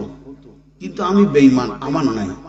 আপনাদের নাই কথা আমি বলবো না, আমি বেঈমান, আমার আখিরাতের চিন্তা নাই। আমি একদম দুনিয়া করছি তো দুনিয়া করছি। তো এই হলো আমাদের পার্থক্য। তো ওই রকম সাহাবী যারা রাদিয়াল্লাহু আনহু, যাদের নামের পাশে লেখা হয় রাদিয়াল্লাহু আনহুর বাংলা হচ্ছে আল্লাহ তার উপরে রাজি আছে। আর আল্লাহ যার উপরে রাজি আছে তার আবার টেনশন কি আছে, তারা কেঁদেছে। ওই রকম কয়েকটা সাহাবী মসজিদে বসে বসে তারা ফিস ফিস করে কথা বলতে বলতে, না ছিল তাদের বিজনেসের চিন্তা, না ছিল তাদের দুনিয়াবি মালের চিন্তা, তাদের ছিল শুধু আখিরাতের চিন্তা। আর সেই চিন্তাতে তারা মুখ শুকিয়ে দিয়েছে। আর আল্লাহ নবী প্রশ্ন করলেন, যখন ওরা নবীজিকে বললেন যে ইয়া রাসূলুল্লাহ আমরা কিয়ামতের চিন্তা করছি, আল্লাহ নবী এবার কি বলছেন? ক্বালা ইন্নাহা লান তাকুমা, ইন্নাহা লান তাকুমা। রে আমার সাহাবীরা, কিয়ামত কোনদিন হবে না, তোমরা চিন্তা করো না। ক্বালা ইন্নাহা লান তাকুমা, কিয়ামত কোনদিন হবে না। হাত্তা তারাউনা ক্বাবলাহা আসরাতা আয়াতিন, হাত্তা তারাউনাহা ক্বাবলা, হাত্তা তারাউনা ক্বাবলাহা আসরাতা আয়াতিন, অতদিন পর্যন্ত কিয়ামত হবে না।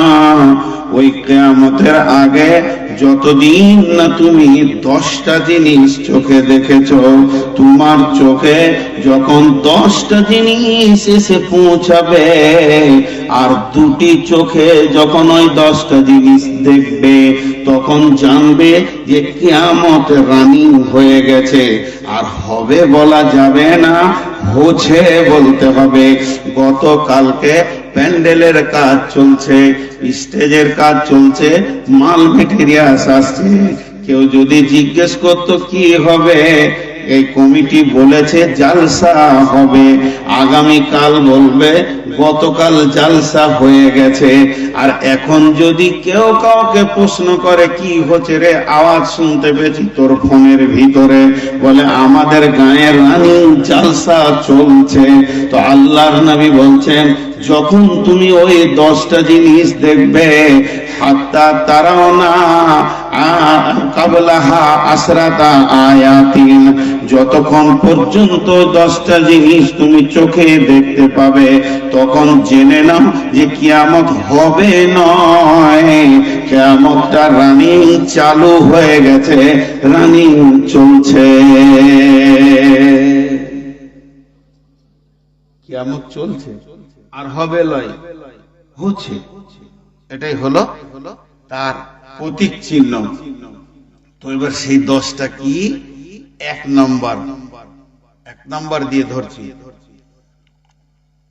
1 নম্বরটা হলো বিসমিল্লাহির রহমানির রহিম, আদ-দুখান। আদ-দুখান, দুখান মানে হচ্ছে ধোঁয়া। আদ-দুখান, দুখান মানে হচ্ছে ধোঁয়া। আগুন জ্বালালে কাঠের লকড়ি ধোঁয়া উঠে, সেই ধোঁয়া। ধোঁয়াটা কি? এটা মাঝে একটা কথা বলবো। উর্দুতে একটা পত্রিকা আমাদের মাদ্রাসায় আছে, তরজুমান নাম, আর একটা মুহাদ্দিস। এই দুটো পত্রিকা খুব বিখ্যাত পত্রিকা।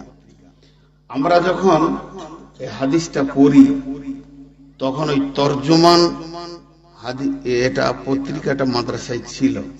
আমাদের ওস্তাদ বলল তরজমানটা খেয়াল করবে, এই হাদিসটা দিয়েছে। তো কি দিয়েছে ওইটাতে? ওইটাতে দিয়েছে একটা উদাহরণ দিয়েছে আগে, যে ধরেন এখন একটা ঝড় আসবে, তো প্যান্ডেল, মানুষ, ঘর বাড়ি উড়িয়ে শেষ করে দেবে। তো ওই ঝড়টা কিন্তু আচমকা আসবে না, প্রথমে আগে হালকা হাওয়া বইবে, হালকা হাওয়া আসবেই। ধরেন এখানে বন্যা এসে এগুলো ভেঙে সব নিয়ে চলে যাবে, তো প্রথমেই 70 ফুট উঁচু করে সমুদ্রের মতো পানি আসবে না, হালকা পানি আসবে, বাড়তে বাড়তে বাড়তে বাড়তে ধ্বংসের কবলে সব চলে যাবে। তো বলছে এটা তো কিয়ামতের দিন আসবে, তার আগে হালকাটা পৃথিবীতে দেখতে পাবে। তো প্রত্যেকটা জিনিসের একবার থাকবে ওইটা, আর একবার থাকবে হালকাটা। যখন আমি বলবো হালকাটা, তখন এই দুনিয়ার সঙ্গে এখন চোখে মিলে যাবে, আর যখন মেনটা আসবে কিয়ামত অরিজিনালটা আসবে। এবার ধোঁয়া, ধোঁয়া বলতে 2 রকম ধোঁয়া। হালকাটা আগে বলি। যখন মানুষের চোখের সামনে ধোঁয়া এসে যাবে, কালো কয়লার গভীর ধোঁয়া যদি হয়, এই যে কুয়াশা, এই কুয়াশাটা যদি অত্যন্ত ঘন হয়ে যায়, 10 হাতের লোককে চেনা যাবে না, বোঝা যাবে না। তেমনি ওই ধোঁয়াটা এত জ্বলাময় ধোঁয়া হবে, চোখের ওপরে যখন ধোঁয়াটা পড়বে তখন এত আঁধার গভীর হবে, কেউ কাউকে চিনতে পারবে না। এই ধোঁয়াটা কতদিন থাকবে এবং কোথা থেকে আসবে? ধোঁয়াটা আসবে আসমান থেকে।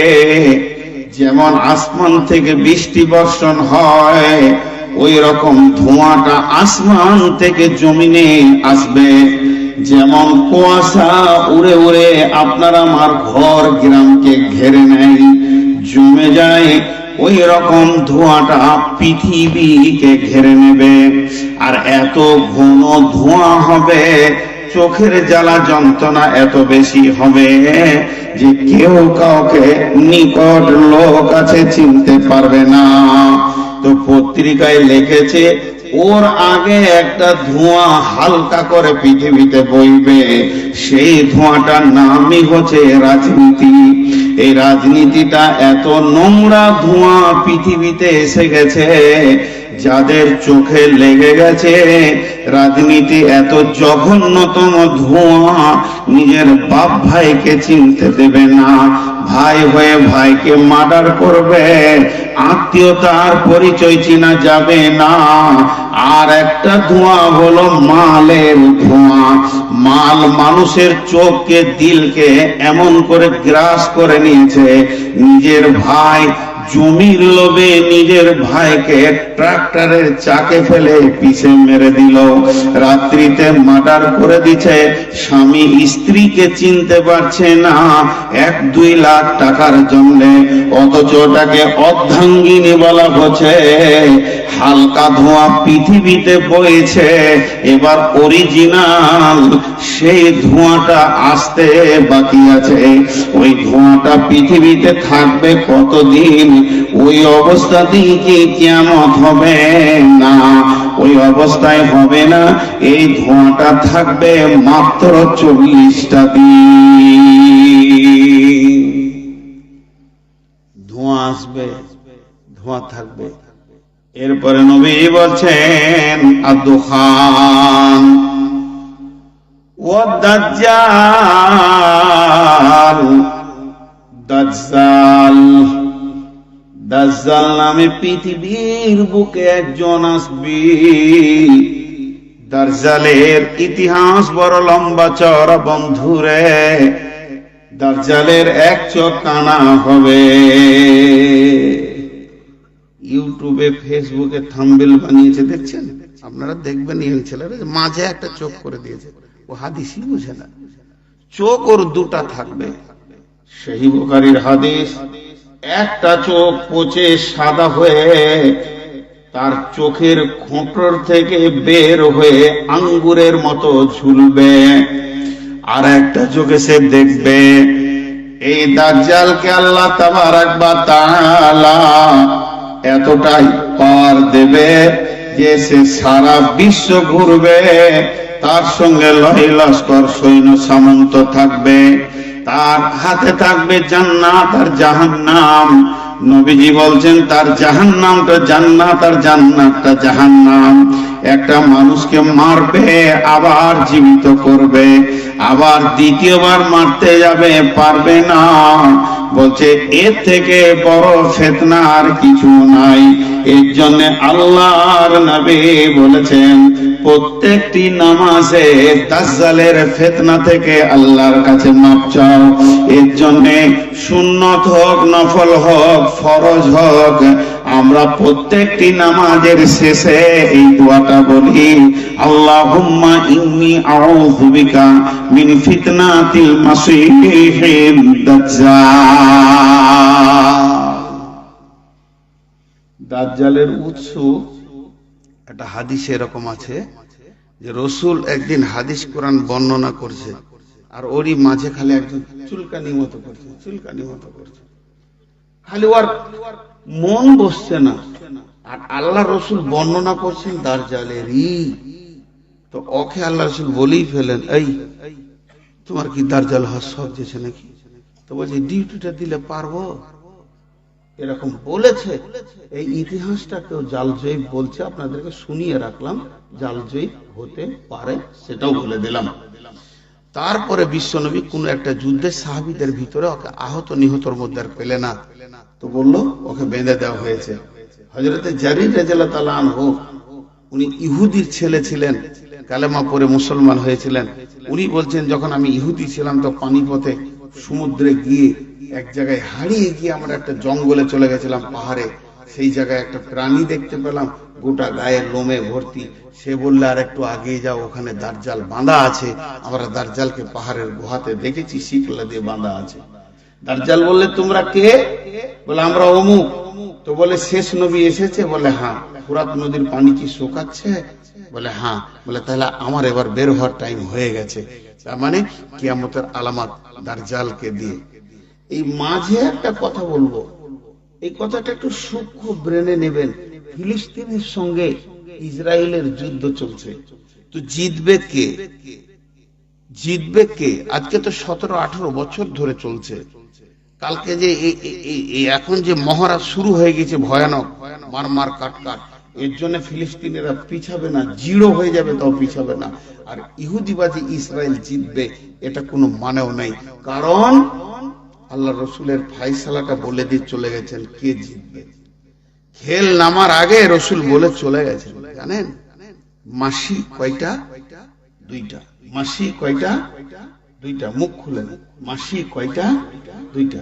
একটা হলো ঈসা মাসি, আর একটা মাসি ইবনে দাজ্জাল। নামাজ 5 ওয়াক্তে শুরু হয়েছে কখন?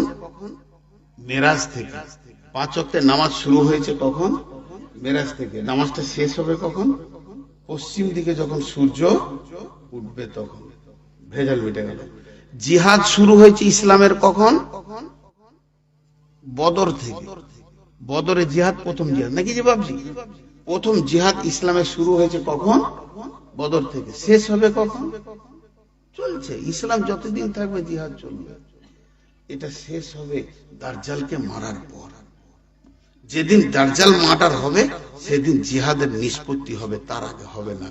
এবার এই পৃথিবীতে যত জায়গায় মুসলিম আছে তাদের একটা খণ্ড যুদ্ধ চলবে, সব জায়গায় চলবে, সব জায়গায় চলবে। আজকে ফিলিস্তিনিরা কি নিয়ে লড়াই করছে? মাল নিয়ে, টাকা নিয়ে, পয়সা নিয়ে, কেবলাকে নিয়ে। এটা প্রথম কেবলা ছিল মসজিদে আকসা। অতএব এখানে যতজন আহত হবে, নিহত হবে, সব শহীদ। জি ভাই কিছু বলছেন আমাকে? এখন ভয় লাগছে, এই দিক থেকে কমন আসছে তো, ওই জন্য ভয় লাগছে। ভয়ে ভয়ে বয়ান করছি, আল্লাহ মাফ করুন।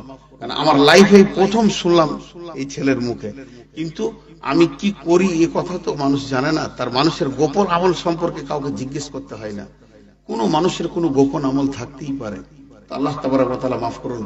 আমি যে কথা আপনাদেরকে বলছি আপনারা মুখ খুলে আমি একটু খুশি হব। তো এটা শেষ হবে দাজ্জালকে মারার পর। তাহলে এখন মানুষের ভিতরে ধারণা যে এই যেগুলো মরছে এরা শহীদ হবে কি হবে না? এরা শহীদ হবে, এরা আল্লাহর জন্য শহীদ হবে। আল্লাহ আমাদেরকেও শহীদ হওয়ার তৌফিক দান করুন, আল্লাহুম্মা আমিন।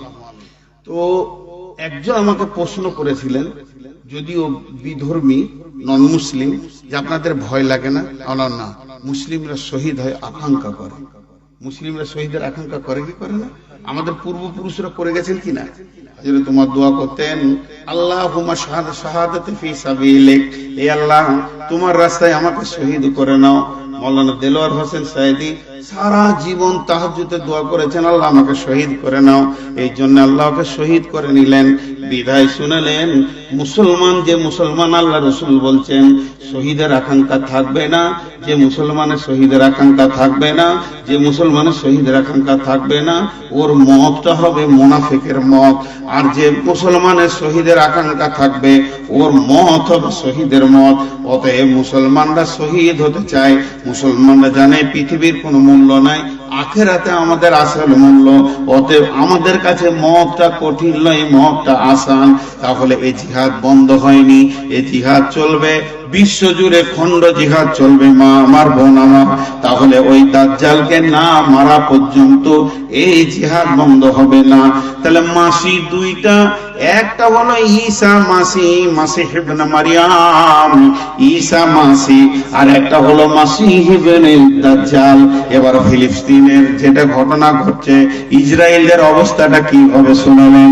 এমন একটা দিন আসবে, আল্লাহর নবী বলেছেন ওই দিন ঈসা মাসি যেদিন পৃথিবীতে আসবে, আর যতগুলি খ্রিস্টান পৃথিবীর বুকে রয়েছে যারা ঈসাকে আল্লাহর বেটা বলে এখন পূজা করছে, যেদিন ঈসা আলাইহিস সালাম আবার পৃথিবীর বুকে আসবে, তখন এই খ্রিস্টানেরা ওর কাছে গিয়ে ওকে জড়িয়ে যখন ধরবে, ও তখন বলবে, হে পৃথিবীর খ্রিস্টানের দল, নাসারার দল, শোনো আমি এসেছি নবী মুহাম্মদ সাল্লাল্লাহু আলাইহি সাল্লামের তরিকার উপরে চলার জন্য। এর জন্য তখন সমস্ত খ্রিস্টানেরা একসঙ্গে মুসলমান হয়ে যাবে। এবার থাকলো ইহুদি মুসলিমে কয়েকটি পৃথিবীর বুকে রয়েছে, মাত্র কয়েকটি বলা যাবে, ওদেরকে হাজার কোটি বলা দরকার নাই। এই বেঈমানেরা তখন হযরতে ইব্রাহিম, হযরত এই ইহুদির দলেরা ওই বেঈমান দাজ্জাল কানাকে মাসি বলে জড়িয়ে ধরবে, ওর দলে এই ইহুদিরা ঢুকে যাবে। যখন এবার দাজ্জালের মার কাট শুরু হয়ে যাবে, দাজ্জাল পালাবার জায়গা পাবে না, দাজ্জাল মদিনায় ঢুকতে পারবে না, এবং দাজ্জালকে মারার জন্য ইমাম মেহেদী রেডি হয়ে যাবে। তখন এই দাজ্জাল পালাতে শুরু করবে, ইহুদিরা পৃথিবীর কোনো জায়গা পাবে না লুকাবার মতো। যেখানে ইহুদি লুকাবে সেইখানের মাটি চিল্লিয়ে বলবে, হে মুসলমান, এখানে ইহুদি আছে, মারো। যে গাছের নিচে লুকাবে গাছ কথা বলবে, হে মুসলমান, ইহুদিকে মারো। শুধু একটা গাছ মুখ খুলবে না, যাকে আমরা বলি ইউক্যালিপটাস গাছ। এর জন্য এটাকে বড় বড় মুফাসসিররা বলছেন এটা ইহুদিদের গাছ। অতএব মুসলমান কান করে শুনেন, এদের রিজাল্ট হবে ইহুদিরা এমন একটা দিন আসবে পৃথিবীর কোণে জান লোকাবার জায়গা পাবে না। তাহলে লড়াই শুরু হয়ে গেছে, মানে ইমাম মেহেদীর আসার দিন হয়ে গেছে। বাংলাদেশে বড় বড় আলেমদের মাঝে বসি তো আমার জ্ঞান কম, আমি কিছুই বুঝি না, বলতেও পারি না, কিন্তু বড় বড় আলেমদের মাঝে বুঝি। সেই আলেমরা বলছে টোটাল 12 বছর মুসলমানদের উপরে নিষ্পেষণ চলবে। ক বছর? 12 বছর চলছে। ক বছর রানিং এখন গুনেছেন? 8 বছর চলছে। ক বছর? আর 4 বছর। 4 বছর পর পুরো 100 ডিগ্রি অ্যাঙ্গেলে পৃথিবী ঘুরবে ইনশাআল্লাহ। জোরে বলি ইনশাআল্লাহ। আর আমাদের প্রধানমন্ত্রী, এনার কাছে বেশ কিছু সাধু আছে, এরাও জাদু করে হাত চালায়। এরাও বলেছে যে 26 সালের পর একটা ভয়ানক ঘটনা ঘটবে। আর বিশ্বনবী বলেছেন যে 3য় বিশ্বযুদ্ধ ভারত থেকেই শুরু হবে। সব মিলে গেল। আল্লাহ আমাদেরকে শহীদের দরজা দান করুন। এরপরে দাজ্জাল আসবে। তো আল্লাহ রাসূল যে জিনিসগুলো বলছেন, ওই দাজ্জাল ঘুরে বেড়াবে আর নিজেকে দাবি করবে আমাকে আল্লাহ বল, কিন্তু ইমানদারেরা বলবে না। দাজ্জাল যখন ঘুরবে তখন একটা প্রাণী আসবে, ওই প্রাণীটার নাম হচ্ছে দুব্বাতুল আরজ। দুব্বাত আছে না বাবজি? দুব্বাতুল আরজ। দুব্বাতুল আরজের পরিকাঠামো কেমন হবে, দেখতে কেমন হবে, মা আমার, বোন আমার, বেটি আমার, তাফসীরে মাজাহিরের মধ্যে লিখছে পেছনকার পা দুটো হবে উটের মতো, সামনের পা দুটো হবে বাঁদরের মতো, দেহটা হবে উটের মতো, মুখটা হবে মানুষের মতো, ডান হাতে সুলাইমানের লাঠি, মুসার লাঠি থাকবে, বাম হাতে সুলাইমানের আংটি থাকবে। এই প্রাণীটার এত গতি হবে, বিদ্যুৎ তো 1 সেকেন্ডে 1,86,000 কিলোমিটার যায়। আর এই প্রাণীটা একটা চোখের মুহূর্তে বিশ্বকে ঘুরে দিতে পারবে। এই প্রাণীটা লোককে মারবে, দাগ করবে। তাফসীরে মাজাহিরে লিখছেন, যাকে আংটি করে কেটে দেবে জাহান্নাম চলে যাবে, যাকে লাঠি করে মারবে সে জান্নাতি হবে। এই ধরনের প্রতীক চিহ্ন করবে, জানোয়ারটা সারা বিশ্ব ঘুরবে। এর ভিতরে আবার জাল যেই লুকিয়ে আছে বন্ধু আমার। তাহলে শুনেলেন, 3টে বলা হলো। প্রথমে ধোঁয়া আসবে, ধোঁয়াটা চলে যাবে, এরপরে দাজ্জাল আসবে, দাজ্জাল যাবে, তারপরে আসবে দুব্বাতুল আরজ। দাজ্জালে যখন অত্যাচার চলবে, দাজ্জালের অত্যাচারের আগে ইমাম মেহেদী পৃথিবীতে চলে আসবেন। অনেকে বলছে তিনার জন্ম হয়ে গেছে, তিনার মায়ের নাম হবে আমিনা, আব্বার নাম হবে আব্দুল্লাহ। মদিনায় প্রথম প্রকাশ পাবে, এটাই হলো ইমাম মেহেদী। কিন্তু বন্ধুরে, সেই ইমাম মেহেদী জন্ম হয়ে গেছে, তার প্রকাশ যেদিন হবে তার বয়স হবে রসুলের মতো 40 বছর বয়সে যেমন নবুয়তি পেয়েছিলেন, ওই রকম 40 বছর বয়সে পাবে। যারা তার সৈন্যরা ঘোড়া নিয়ে এবং পূর্বের তলোয়ার নিয়ে ঘুরবে, তীর নিয়ে ঘুরবে, বিশ্বে কেউ তার সঙ্গে পারবে না। এবার দাজ্জালের সঙ্গে মোকাবেলা শুরু হবে। যখনই দাজ্জালের সঙ্গে মোকাবেলা শুরু হবে, আল্লাহর নবী বলছেন তখন একটা দল আসবে, সেই দলটার নাম কি? ঈসা ইবনে মারইয়াম। এরপরে আসবে ঈসা ইবনে মারইয়ামা। সে কিভাবে আসবে? এই ইমাম মেহেদীর পরে পরে ঈসা ইবনে মারইয়ামা আসবে। আর দাজ্জাল তো চলবে। দাজ্জাল নেগেটিভ, এবং নেগেটিভের সঙ্গে দাজ্জাল রয়েছে, আর পজিটিভের দেখে রয়েছে ইমাম মেহেদী। ইমাম মেহেদীর সঙ্গে কে সাথ দেবে? ঈসা ইবনে মারইয়াম, যেটা ঈসা মাসিহ একটু আগে বললাম। তিনি কিভাবে আসবেন? পশ্চিম দক্ষিণ কোণে চতুর্থ আসমান থেকে দুইটি ফেরেশতার ঘাড়ে হাত দিয়ে প্যারাশুটের মতো তত্তর করে তিনি পৃথিবীতে নামবেন। আমাকে একজন একটা প্রশ্ন করেছিল, প্রশ্নটা আপনারাও শুনেন, ভালো লাগবে। যে আল্লাহ কোরআনে বলেছে নবী তো খতম, আর নবী আসবে না, তো ঈসা কেন আসবে? কোরআনে তো আল্লাহ বলেছেন নবী খতম, তার নবী আসবে না, তো ঈসা কেন আসবে? এর উত্তর হচ্ছে ঈসা নবী হয়ে আসবে না, উম্মত হয়ে আসবে। শেষ নবীর উম্মত হয়ে আসবে, তাহলে আরো নবী থাকলো না। ওর পরে যখন আসবে তো ওকে রাখলেন কেন আল্লাহ জমা? সব নবীকে শেষ করে দিলেন, বিশ্ব নবী খতম হয়ে গেল, তো ওকে রাখলেন কেন জমা? তো আমাকে এক সপ্তাহ টাইম দিয়েছিল, আমি কিছুই খুঁজে পেয়েছি না। যত মৌলবীকে ফোন করছি খালি একটা উত্তর দিচ্ছে, আল্লাহর মন গেছে রেখেছে, তো তোর কি হলো? আমি কিছুই খুঁজে পেয়েছি না। এক সপ্তাহ পর আমাকে আবার ধরেছে, যে ধরেছে সে মাল আবার ইঞ্জিনিয়ার, নামাজি পরেজগার মানুষ, সে বেঈমান ভাই। আমাকে যে বল, আমার বড়, এই বল। আমি ভাই আমি বাপ নিজের ব্রেন থেকে বলছি, ভুল হলে ভুল হবে, আল্লাহ মাফ করবে। কি যে দেখেন, কিয়ামতের আগে যেমন মহাসমুদ্রে খুব জোয়ার ভাটা চলবে, তারপরে নদী দুই কিনারা তম তম তম তম করে ভরে গেছে, ওই সময় বাচ্চা ছেলের হাতে নৌকা দিয়ে কেউ সাহস করে বসবে? বলেন বসবে? দক্ষ মাঝি হতে হবে, তাই না? তো আমার আল্লাহ দেখছেন কিয়ামতের আগে আমার বান্দাদের অবস্থা ঈমান বাঁচানো নিয়ে পেরেশান হয়ে যাবে। তো তখন যদি নবী ওয়ালা মজবুত ঈমান না হয়, তাদেরকে গুছিয়ে রাখতে পারবে না। তাই একটা নবী ওয়ালা ট্রেনিং ওয়ালা ঈমান ওয়ালা মজবুত লোককে জমা রেখেছে। তখন আমাদের উনি বলবে, আয় তোদেরকে গুছিয়ে নিয়ে থাকি, না হলে ঈমান রাখা কঠিন। বুঝলি, ঠিকই আছে উত্তরটা। তো আমাকেও ভালো লাগলো। ঈসা আসবেন। তো এবার দাজ্জালের দলে কে ঢুকবে? দাজ্জালের দলে ঢুকবে ওয়ায়াজুজ ওয়া মাজুজ। ইয়াজুজ মাজুজ সম্পর্কে যদি বলতে যাই তো 1 ঘন্টা লেগে যাবে। শুধু ইয়াজুজ মাজুজকে রব্বুল আলামিন বাদশা জুলকারনাইনকে সারা পৃথিবীর বাদশা করেছিলেন। তিনি পশ্চিম দিকে সূর্য ডোবা থেকে নিয়ে পূর্ব সূর্য উদীয়মান পর্যন্ত ভ্রমণ করেছেন। যখন পূর্ব সূর্য উদীয়মান জায়গায় ভ্রমণ করলেন, তো কিছু লোক কাদাতে খেলাধুলা করছে। আমার আল্লাহ বললেন, বাদশা জুলকারনাইন, তুমি যদি ইচ্ছা করো ওদেরকে মারো, আর ইচ্ছা করো তো জীবিত করে রাখো।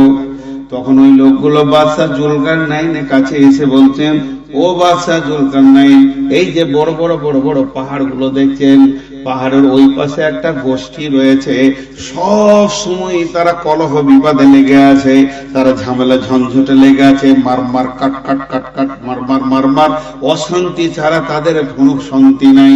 অতএব হে বাদশা জুলকারনাইন, একটিবার তুমি ওদের আর আমাদের মাঝে একটা প্রাচীর করে দাও, যাতে করে ওরা আমাদের সঙ্গে না উচ্চে এসে পড়ে। তখন উনি বললেন, তোমরা লোহা নিয়ে এসো। সেই লোহা সামগ্রী দিয়ে 2 পাহাড়ের মধ্যখানটা বিরাট বড় প্রাচীর দিয়ে ঘিরে দিয়েছে। এই জায়গাটাই জুলকারনাইন করে দিয়ে গেছেন। ওই দিকে ইয়াজুজ মাজুজের দল আছে। আল্লাহর নবীর জামানায় লোক পাঠানো হয়েছিল কেন জানি না, তবে উমরের জামানায় প্রতিনিধি পাঠানো হয়েছিল। একবার দেখে এসো তারা কি করছে। তারা এসে বলেছিল, ওখানে কিছু লোহার সামগ্রী দেখলাম। শুধু তাই নয়, কলহ বিবাদ শুনতে পেলাম, কিন্তু তাদেরকে দেখতে পেলাম না। আল্লাহর নবী বলছেন, যখন পৃথিবী ধ্বংস কবলে পৌঁছে যাবে, তখন ওই গোষ্ঠীটা পাহাড়কে উপচে এসে সারা পৃথিবীতে ঢুকে যাবে এবং দাজ্জালের সঙ্গে সঙ্গ দেবে, আর দাজ্জালের তারা সৈন্যের কাজ করবে, আর সারা বিশ্বে কলহ বিবাদ শুরু করে দেবে। এমন সময় ইমাম মেহেদী আর হযরতে ঈসা আলাইহিস সালাম মুসলমানদের পক্ষ নেবেন। সারা নাসারা খ্রিস্টানেরা মুসলিম হয়ে যাবে, কিন্তু ইহুদিরা মুসলমান হবে না, এরা দাজ্জালের সঙ্গে গিয়ে জড়িত হয়ে যাবে। দুইটি গোষ্ঠীর মধ্যে দীর্ঘ লম্বা লড়াই চলবে। লড়াই চলছে তো চলছে, এই লড়াই আর থামছে না। তো হযরত ঈসা আলাইহিস সালাম দেখবে আর কতদিন চলে। জি হ্যাঁ, 12টা পার হয়ে গেছে, ছেড়ে দিয়েছি ইনশাআল্লাহ। ঈসা আলাইহিস সালাম দোয়া করবেন, উঠিয়েন না কেউ। হাগো, আপনারা উঠছেন কেন গো? 10টাই তো বলছি, বন্ধ করবো না বাপ, আর কমান করিও না। ওই দিক থেকে পানি খেতে মন যেছে, শব্দ এলি মনে হচ্ছে কলজে শুকিয়ে গেছে। 10টা বলবো ইনশাআল্লাহ, যারা বসবেন শুনতে পাবেন, আর অতটা পরিমাণ বলবো যাতে আপনার বুঝতে অসুবিধা না হয়। তো এবার ঈসা আলাইহিস সালাম দোয়া করবেন, আর ইমাম মেহেদী ইমানদারদেরকে নিয়ে আমিন আমিন করবেন। এই দোয়াটা কি করবে? হে আল্লাহ, এই বেঈমান ইয়াজুজ মাজুজ এবং তাদের সর্দার দাজ্জালের সঙ্গে আমরা উঠে পারছি না। রব্বুল আলামিন, তুমি আমাদেরকে ওদের কবল থেকে নাজাত দাও। এই একটি দোয়া কবুল হবে। আল্লাহর নবী বলছেন, দোয়াটা যেই কবুল হয়ে যাবে, ওই ইয়াজুজ মাজুজের দলের ঘাড়ের যে সিদ্ধারা হাড়ের জায়গা একটা উঁচা জায়গা আছে, ওইখানে একটা করে ঘা হবে। আর ওই ঘাটা তো বিষাক্ত ঘা হবে, সারা পৃথিবীর বুকে কোথাও মেডিসিন পাওয়া যাবে না। আর ওই ঘায়েতে বিশ্বে যত ইয়াজুজ মাজুজ আর বেঈমান আর ইসরায়েলি ইহুদি আছে, সব একসঙ্গে মারা যাবে, একসঙ্গে মারা যাবে। দাজ্জালকেও মেরে দেয়া হবে, কতল করা হবে। ও শেষ, এরাও শেষ। যেই শেষ হয়ে যাবে, তখন লাশ খালি পৃথিবীতে যেদিকে তাকাচ্ছে, মাঠে ঘাটে লাশ আর লাশ, লাশ আর লাশ, যেদিকে তাকাচ্ছে লাশ, লাশ ছাড়া আর কিছু দেখা যাচ্ছে না। এত লাশের মাটি কে দিবে, এত লাশের দাফন কে করবে, এত লাশকে কবরে কে দিবে, তাই নিয়ে চিন্তায় পড়বে। আবার দোয়া শুরু হবে। রব্বুল আলামিন, ঘরে বাইরে মাঠে ঘাটে রাস্তায় লাশ আর লাশ, যদি এত লাশের দাফন দিতে যায় তো আমাদের দ্বারা সম্ভব নয়। মাবুদ রে, তুমি তোমার কুদরতি ক্ষমতার বলে এই লাশগুলির ব্যবস্থা নাও। এই কথা যেই বলা, সমুদ্রের ভিতর থেকে দল দল পাখি উড়ে আসবে, আর এক একটা পাখি 3টে করে লাশ নেবে, 2 পায়ের পাঁচে 2টা, ঠোঁটে একটা। ওই অবস্থায় তারা লাশগুলো নিয়ে সমুদ্রের বুক ফিরে চলে যাবে। কোথায় লাশগুলো হারিয়ে যাবে আর খুঁজে পাওয়া যাবে না। এরপরে মুষলধারা বৃষ্টি শুরু হবে। বৃষ্টিটা কতদিন চলবে? 40 দিন পর্যন্ত মুষলধারা বৃষ্টি চলবে। পৃথিবীতে রক্ত, খুন, খারাপি, লাশ, গন্ধ, দুর্গন্ধ সবকিছু ধুয়ে মুছে সাফ হয়ে যাবে। ইয়াজুজ মাজুজের তীর কামানগুলো পরে থাকবে। এইগুলো সেই জামানার লোক কুড়িয়ে নিয়েছে, লকড়ি বানাবে, জ্বালানি বানাবে। আল্লাহর নবী বলছেন, তাদের ওই লকড়িতে 40 বছর রান্না করা হবে, এত তাদের তীর ধনু হবে, সেইগুলো নিয়ে তারা ওই অবস্থা কাটাবে। তাহলে বলা হলো কটা? একটা হলো ধোঁয়া আসবে, একটা দুব্বাতুল আর যে জানোয়ার আসবে, বিশ্ব ঘুরবে। 3 নম্বরে বলা হলো যে দাজ্জাল আসবে। 4 নম্বরে হলো ঈসা ইবনে মারিয়াম আসবে। 5 নম্বরে বলা হলো ইয়াজুজ মাজুজ আসবে। 6, 7, 8 আল্লাহর নবী বলছেন সালাসাতা খুসুফিন, হে বিশ্ববাসী রে, এরপরে 3খানা ভূমিকম্প শুরু হবে।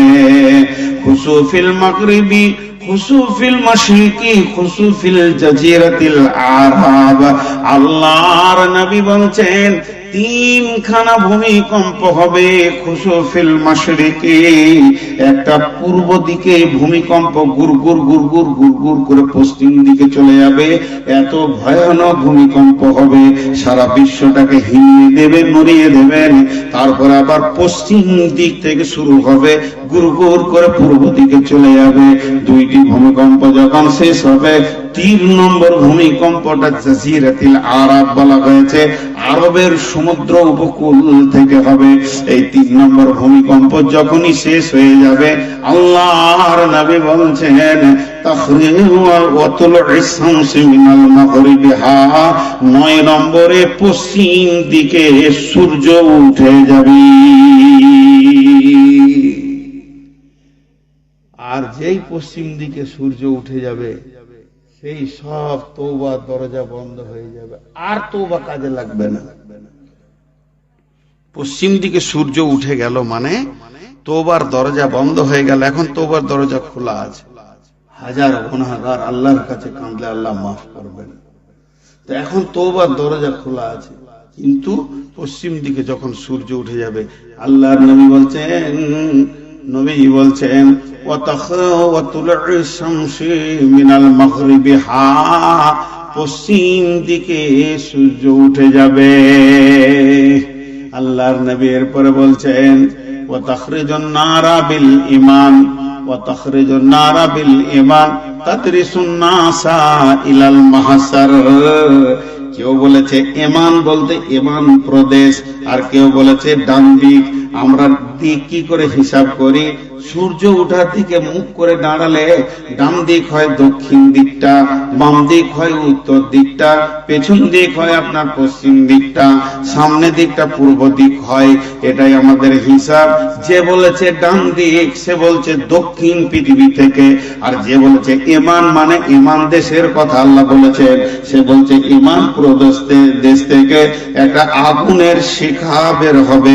সে আগুনের শিখাটা কেমন বের হবে? যেমন অগ্নিগিরি আছে, ওইভাবে জমিনটা ফেটে বিরাট একটা ভয়ঙ্কর আগুন বের হবে।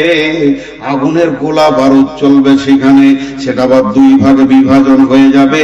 তত্তর করে বিজলির মতো সারা বিশ্বটাকে সে ঘিরে নেবে। এবার আগুনটা আস্তে আস্তে ছোট থাকবে, আর যত আগুন ধরবে মানুষ তত ধরবে। মানুষ কেউ উটের উপরে যাবে, কেউ গাধার উপরে যাবে, কেউ ঘোড়ার উপরে যাবে, কেউ হেঁটে যাবে, কেউ ল্যাংড়া খোঁড়া 4 হাত পায়ে ধরবে। যতক্ষণ মানুষ হাঁটবে আগুন ততক্ষণ হাঁটবে, আর মানুষ যখন রেস্ট নেবে আগুনও তখন রেস্ট নেবে। তাদের সুন্নাসা ইলাল মাহশারে, সারা পৃথিবীর মানুষগুলোকে নিয়ে গিয়ে কিয়ামতের ময়দানে হাজির করে দেবে। 10টা হলো, একবার গুনিয়ে দিই। আল্লাহ রাসূল বললেন দাজ্জাল আসবে, ধোঁয়া আসবে, দুব্বাতুল আরজ আসবে, ইয়াজুজ মাজুজ আসবে, ঈসা আলাইহিস সালাম আসবে, 3খানা ভূমিকম্প হবে, আগুন বের হবে, পশ্চিম দিকে সূর্য উঠবে। এই ঘটনাগুলো যখন ঘটবে তখন এই অবস্থা হবে। তাহলে এগুলো হবে কতদিনে? পৃথিবী যত সংকীর্ণ হবে, পৃথিবীতে আর যে আলামতগুলো আমাদের কাছে রয়েছে, সারা পৃথিবীটা হাতের মুঠিতে চলে এসেছে। যত মানুষ গতিশীল হচ্ছে তত আনন্দ হচ্ছে। এখন আপনাদেরকে আমি বলি, একটা উদাহরণ দিব, সমস্ত বক্তব্যটা একটা উদাহরণে ভরে দিব, তারপরে আপনাদের সঙ্গে 5 মিনিটের দুটি কথা বলে সমাপনী দিব। যতগুলি লোক আছেন, ভাই, বন্ধু, আব্বা, মা, বোন, উঠিয়েন না, 5-7 মিনিট বসেন। উদাহরণটা কি? ক্যামেরা দুইটি, একটা হলো স্টুডিও ক্যামেরা, এই যে ক্যামেরাগুলো এখন ছবি তুলছে আমার, তো এখন এই ক্যামেরাতে যদি আমার ছবি নেওয়া হয় আর আমি যদি ভালো করে বসি, আপনি ওখান থেকে বলবেন জি রেডি 1 2 3, কাজ করে একটা সেলফি মেরে দিলেন, আর সুন্দর একটা ছবি বেরিয়ে এলো। সবাই বলে কি সুন্দর গো ছবিটা, হ্যাঁ খুব সুন্দর। কিন্তু এই ক্যামেরাটাকে সরিয়ে দেন, সরিয়ে দিয়ে আমাকে টেবিলের উপরে শুইয়ে দিয়ে এক্সরে ক্লিনিকের যে ক্যামেরা আছে ওটা চাপিয়ে দেন, তো আমার হাড়ে ক্যান্সার আছে। বলবে উফ বরবাদ লোকটা, ই বলছে সুন্দর, ও বলছে বরবাদ। ই বলছে এর মতো ভালো সুন্দর মানুষ আর নাই, আর ও বলছে তুই আর 3 দিন বাঁচবি, তোর যা ক্যান্সার হয়েছে ব্লাড আর হাড়ে 3 দিন বাঁচবি। দুটোর মধ্যে আসমান জমিন পার্থক্য আছে। এখন যদি বিজ্ঞানের বই নিয়ে পৃথিবীটাকে দেখা হয়, এ বিজ্ঞান তুই বল পৃথিবী ভালো না খারাপ, বলবে খুব ভালো, এত ভালো পৃথিবী আর কোনোদিন ছিল না। কিন্তু বিজ্ঞানের ক্যামেরাটাকে সরিয়ে দিয়ে যদি কোরআন নিয়ে বলা হয়, কোরআন বলবে পৃথিবীর ক্যান্সার ধরেছে, পৃথিবী আর বেশি দিন। এই দুটোর মধ্যে আসমান জমিন পার্থক্য আছে। কোরআন বলে দেবে যে পৃথিবী আর বেশি দিন নয়, এই দুটোর মধ্যে আসমান জমিন পার্থক্য আছে। আমরা পৃথিবীর শেষ কবলে, শেষ জায়গায় এসে পৌঁছেছি। এর জন্য কেউ হতাশ হবেন না, লা তাহজান। আল্লাহ আমাদের অনেক কনসিডার রেখেছেন। রাসূলুল্লাহ সাল্লাল্লাহু আলাইহি ওয়াসাল্লাম বলেছেন সাহাবীদেরকে, তোমাদেরকে 10টা বলছি, 9টা আমল করে একটা ছেড়ে দিলে জাহান্নাম চলে যাবে। আর আমারই উম্মত ঈমান বাঁচানো যখন কঠিন হয়ে যাবে, তখন 9টা ছেড়ে দিয়ে একটা ধরে থাকলে জান্নাতে যাবে। আল্লাহ কনসিডার দিয়েছেন আমাদেরকে। অতএব ভাই আমার, আমাদেরকে হুঁশিয়ার হতে হবে। তত্তর করে কিয়ামত আগিয়ে আসছে। জি, আপনাদেরকে আরেকটা কথা বলি, এখান থেকে আপনাদের নালাগোলা 4-5 কিলোমিটার যায় রাস্তা। এখন বাজছে আপনাদের 12টা 20। একটা বাস আছে, বাসটা যাবে কলকাতা, ছাড়বে 12টা 40। আর একটা বাস আছে যাবে কলকাতা, ছাড়বে 1টায়। আর একটা বাস আছে যাবে কলকাতা, ছাড়বে রাত 2টায়। 3টে বক্তা আছে আপনাদের, সবাই কলকাতা যাবে। একজনের এই বাসটায় টিকিট আছে 12টা 40-এ, একজনের টিকিট কেটে রেখেছে, বাসের সিট বুকিং করে রেখেছে 1টার বাসে, আর একজনের সিট বুকিং করে রেখেছে রাত 3টের বাসে। আপনাদের কাছে একটা সাইকেল আছে, একটা মোটর সাইকেল আছে, আর একজনকে হাঁটতে হবে। কাকে হাঁটতে বলবেন? যার রাত 3টেতে বাস, ভাই আপনি আস্তে আস্তে হাঁটেন। আর সাইকেল দিবেন কাকে? যার রাত 2টোর সময় বাস। আর এখনই 12টা 40-এ যার বাস, তাকে মোটর সাইকেলে চাপাবেন। সময় কম, আধুনিক মাল ব্যবহার করবে, সময় বেশি, হেঁটে যাবে। আগেকার যুগের লোক হেঁটে দুনিয়া করেছে, হায়াত ছিল 140-30। আর এখনকার লোক দ্রুতগামী গাড়িতে ঘুরছে, হায়াত হয়ে গেছে 40 গড়। দেখেন গা হিসাব। এর জন্য আল্লাহ এদেরকে সমস্ত আধুনিক জিনিসগুলো দিয়ে দিয়েছে। এটা ভাবিয়েন না যে এটা সুখের জিনিস। বাচ্চা ছেলে কোলে এমন পুটপুট করে কথা বলছে, মনে হচ্ছে যেন এই উকিল, কিন্তু ওটা ও ভাবছে আমার ছেলেটার ব্রেন খুব বেশি। আসলে তা নয়, ও তো 17 বছরে বিয়ে শাদী ঘর সংসার করে 28-30 বছরে দাদা নানা হয়ে 40 বছরে মরবে। এখন থেকে মুখ না খুললে, মুখ খুলতে যদি লেট করে তাহলে সংসার করবে কি করে? এটা ব্রেনের বহর নয়, বরং ওর আয়ু কম আছে। এর জন্য আল্লাহ ওকে অ্যাডভান্স করে দিচ্ছে প্রতিটি বিষয়ে।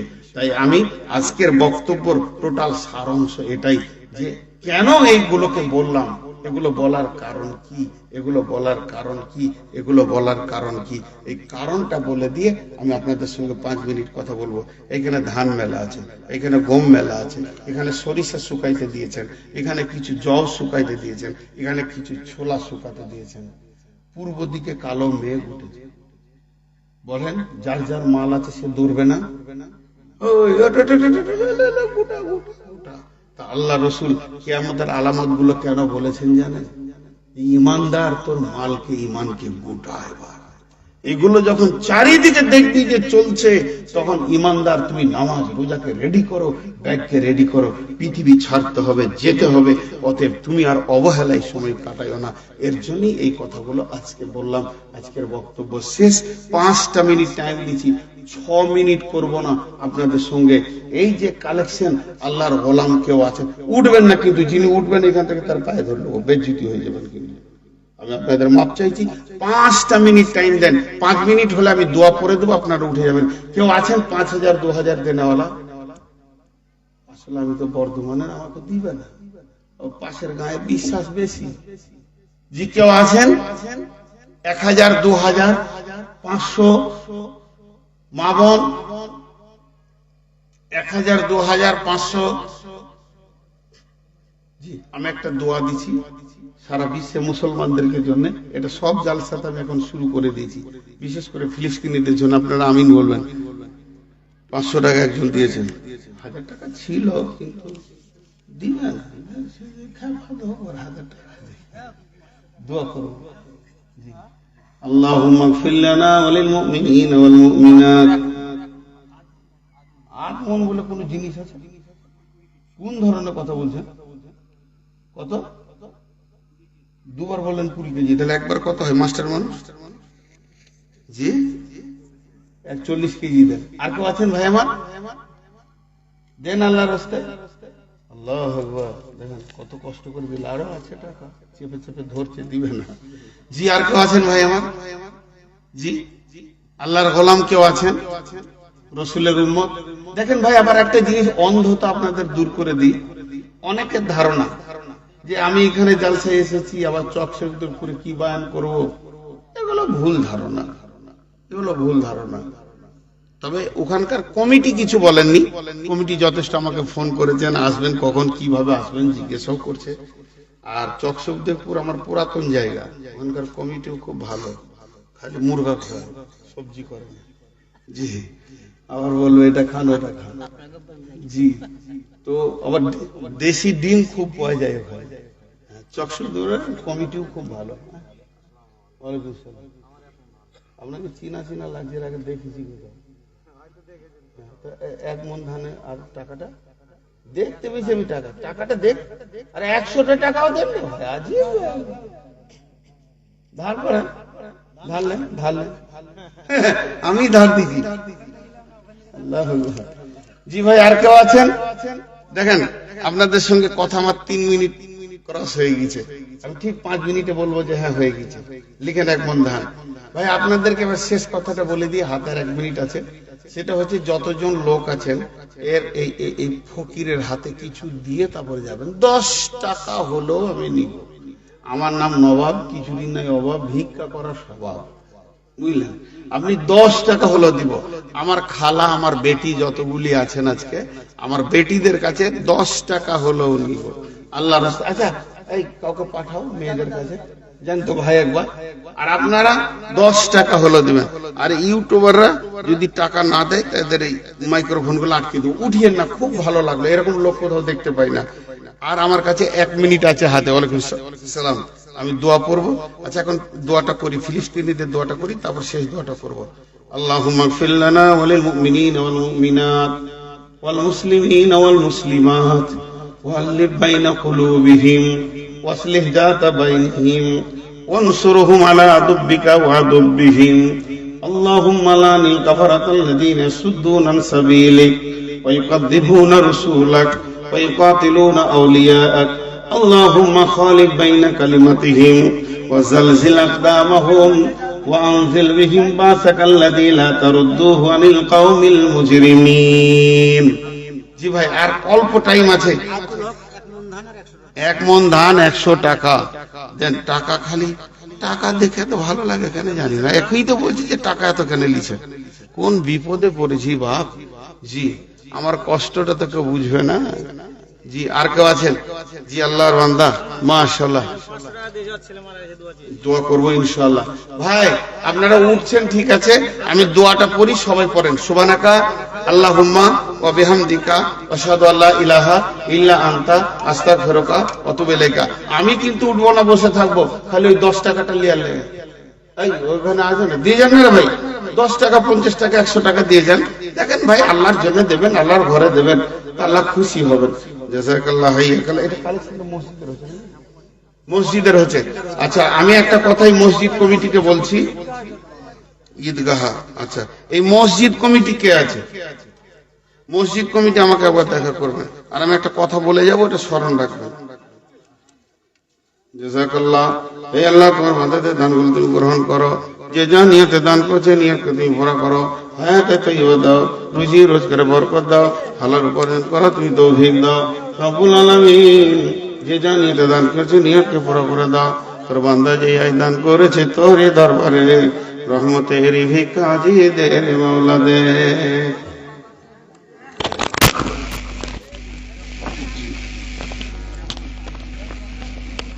মা আর কেউ দেয়নি, তুই যা ছিলে যা।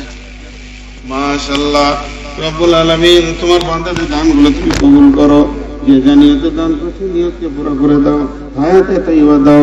একজন 500 টাকা দান করেছে সন্তানের নামে, একজন করেছে বাপের নামে মায়ের নামে, আল্লাহ দানগুলো তুমি কবুল করো, এদেরকে মাফ করো, ক্ষমা করো, আল্লাহ এদেরকে তুমি দয়া করো। এখানে আমি এদের তরফে কিছু টাকা এলো, আল্লাহ এই দানগুলোকে গ্রহণ করে নাও। রব্বুল আলামিন, একজন বাচ্চা ছেলে 10 টাকা করে আছে, দান গ্রহণ করে মোলা তুমি মেহেরবান, দানকে মোলা তুমি করিও কবুল, মাফ করে দিও মোলা জীবনে ভুল। 500 টাকা একজন দান করেছে মাবুদ, এই দানকে তুমি কবুল করো, এদেরকে ক্ষমা করো, এদেরকে তুমি মাফ করো, আল্লাহ এদেরকে দয়া করো।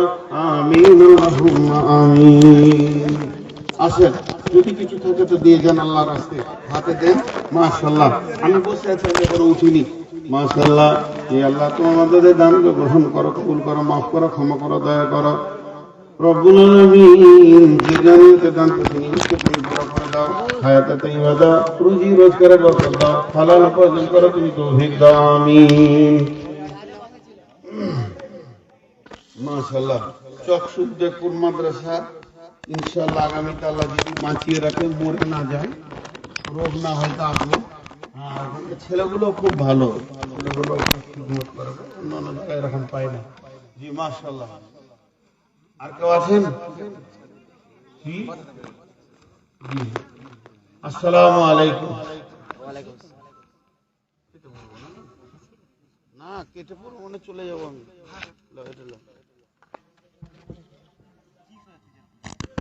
খুব চালাক, এই গায়ের নামটা খালি ভুলে গেছি, ভোলা মাছ না একবার দেখি তাহলে মুখস্থ। কোন ছেলে লক জানি না, আপনারা তো মালদা, একবার দেখা করে যেতে হয়। আপনি আমার হাতে টাকা দিলেন না, আমার উপরে কি হিংসা আছে আপনার? না লাগবে, এখনই লাগবে, আমি আবার বসবো, মাইক চালাবো। আমি পাই নাই তো। না ওইটা কেন দিবে আপনার পকেট আছে না? আবার ও দিছে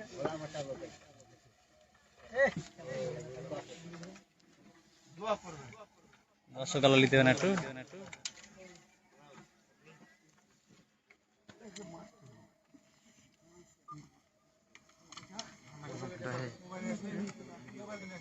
মোবাইল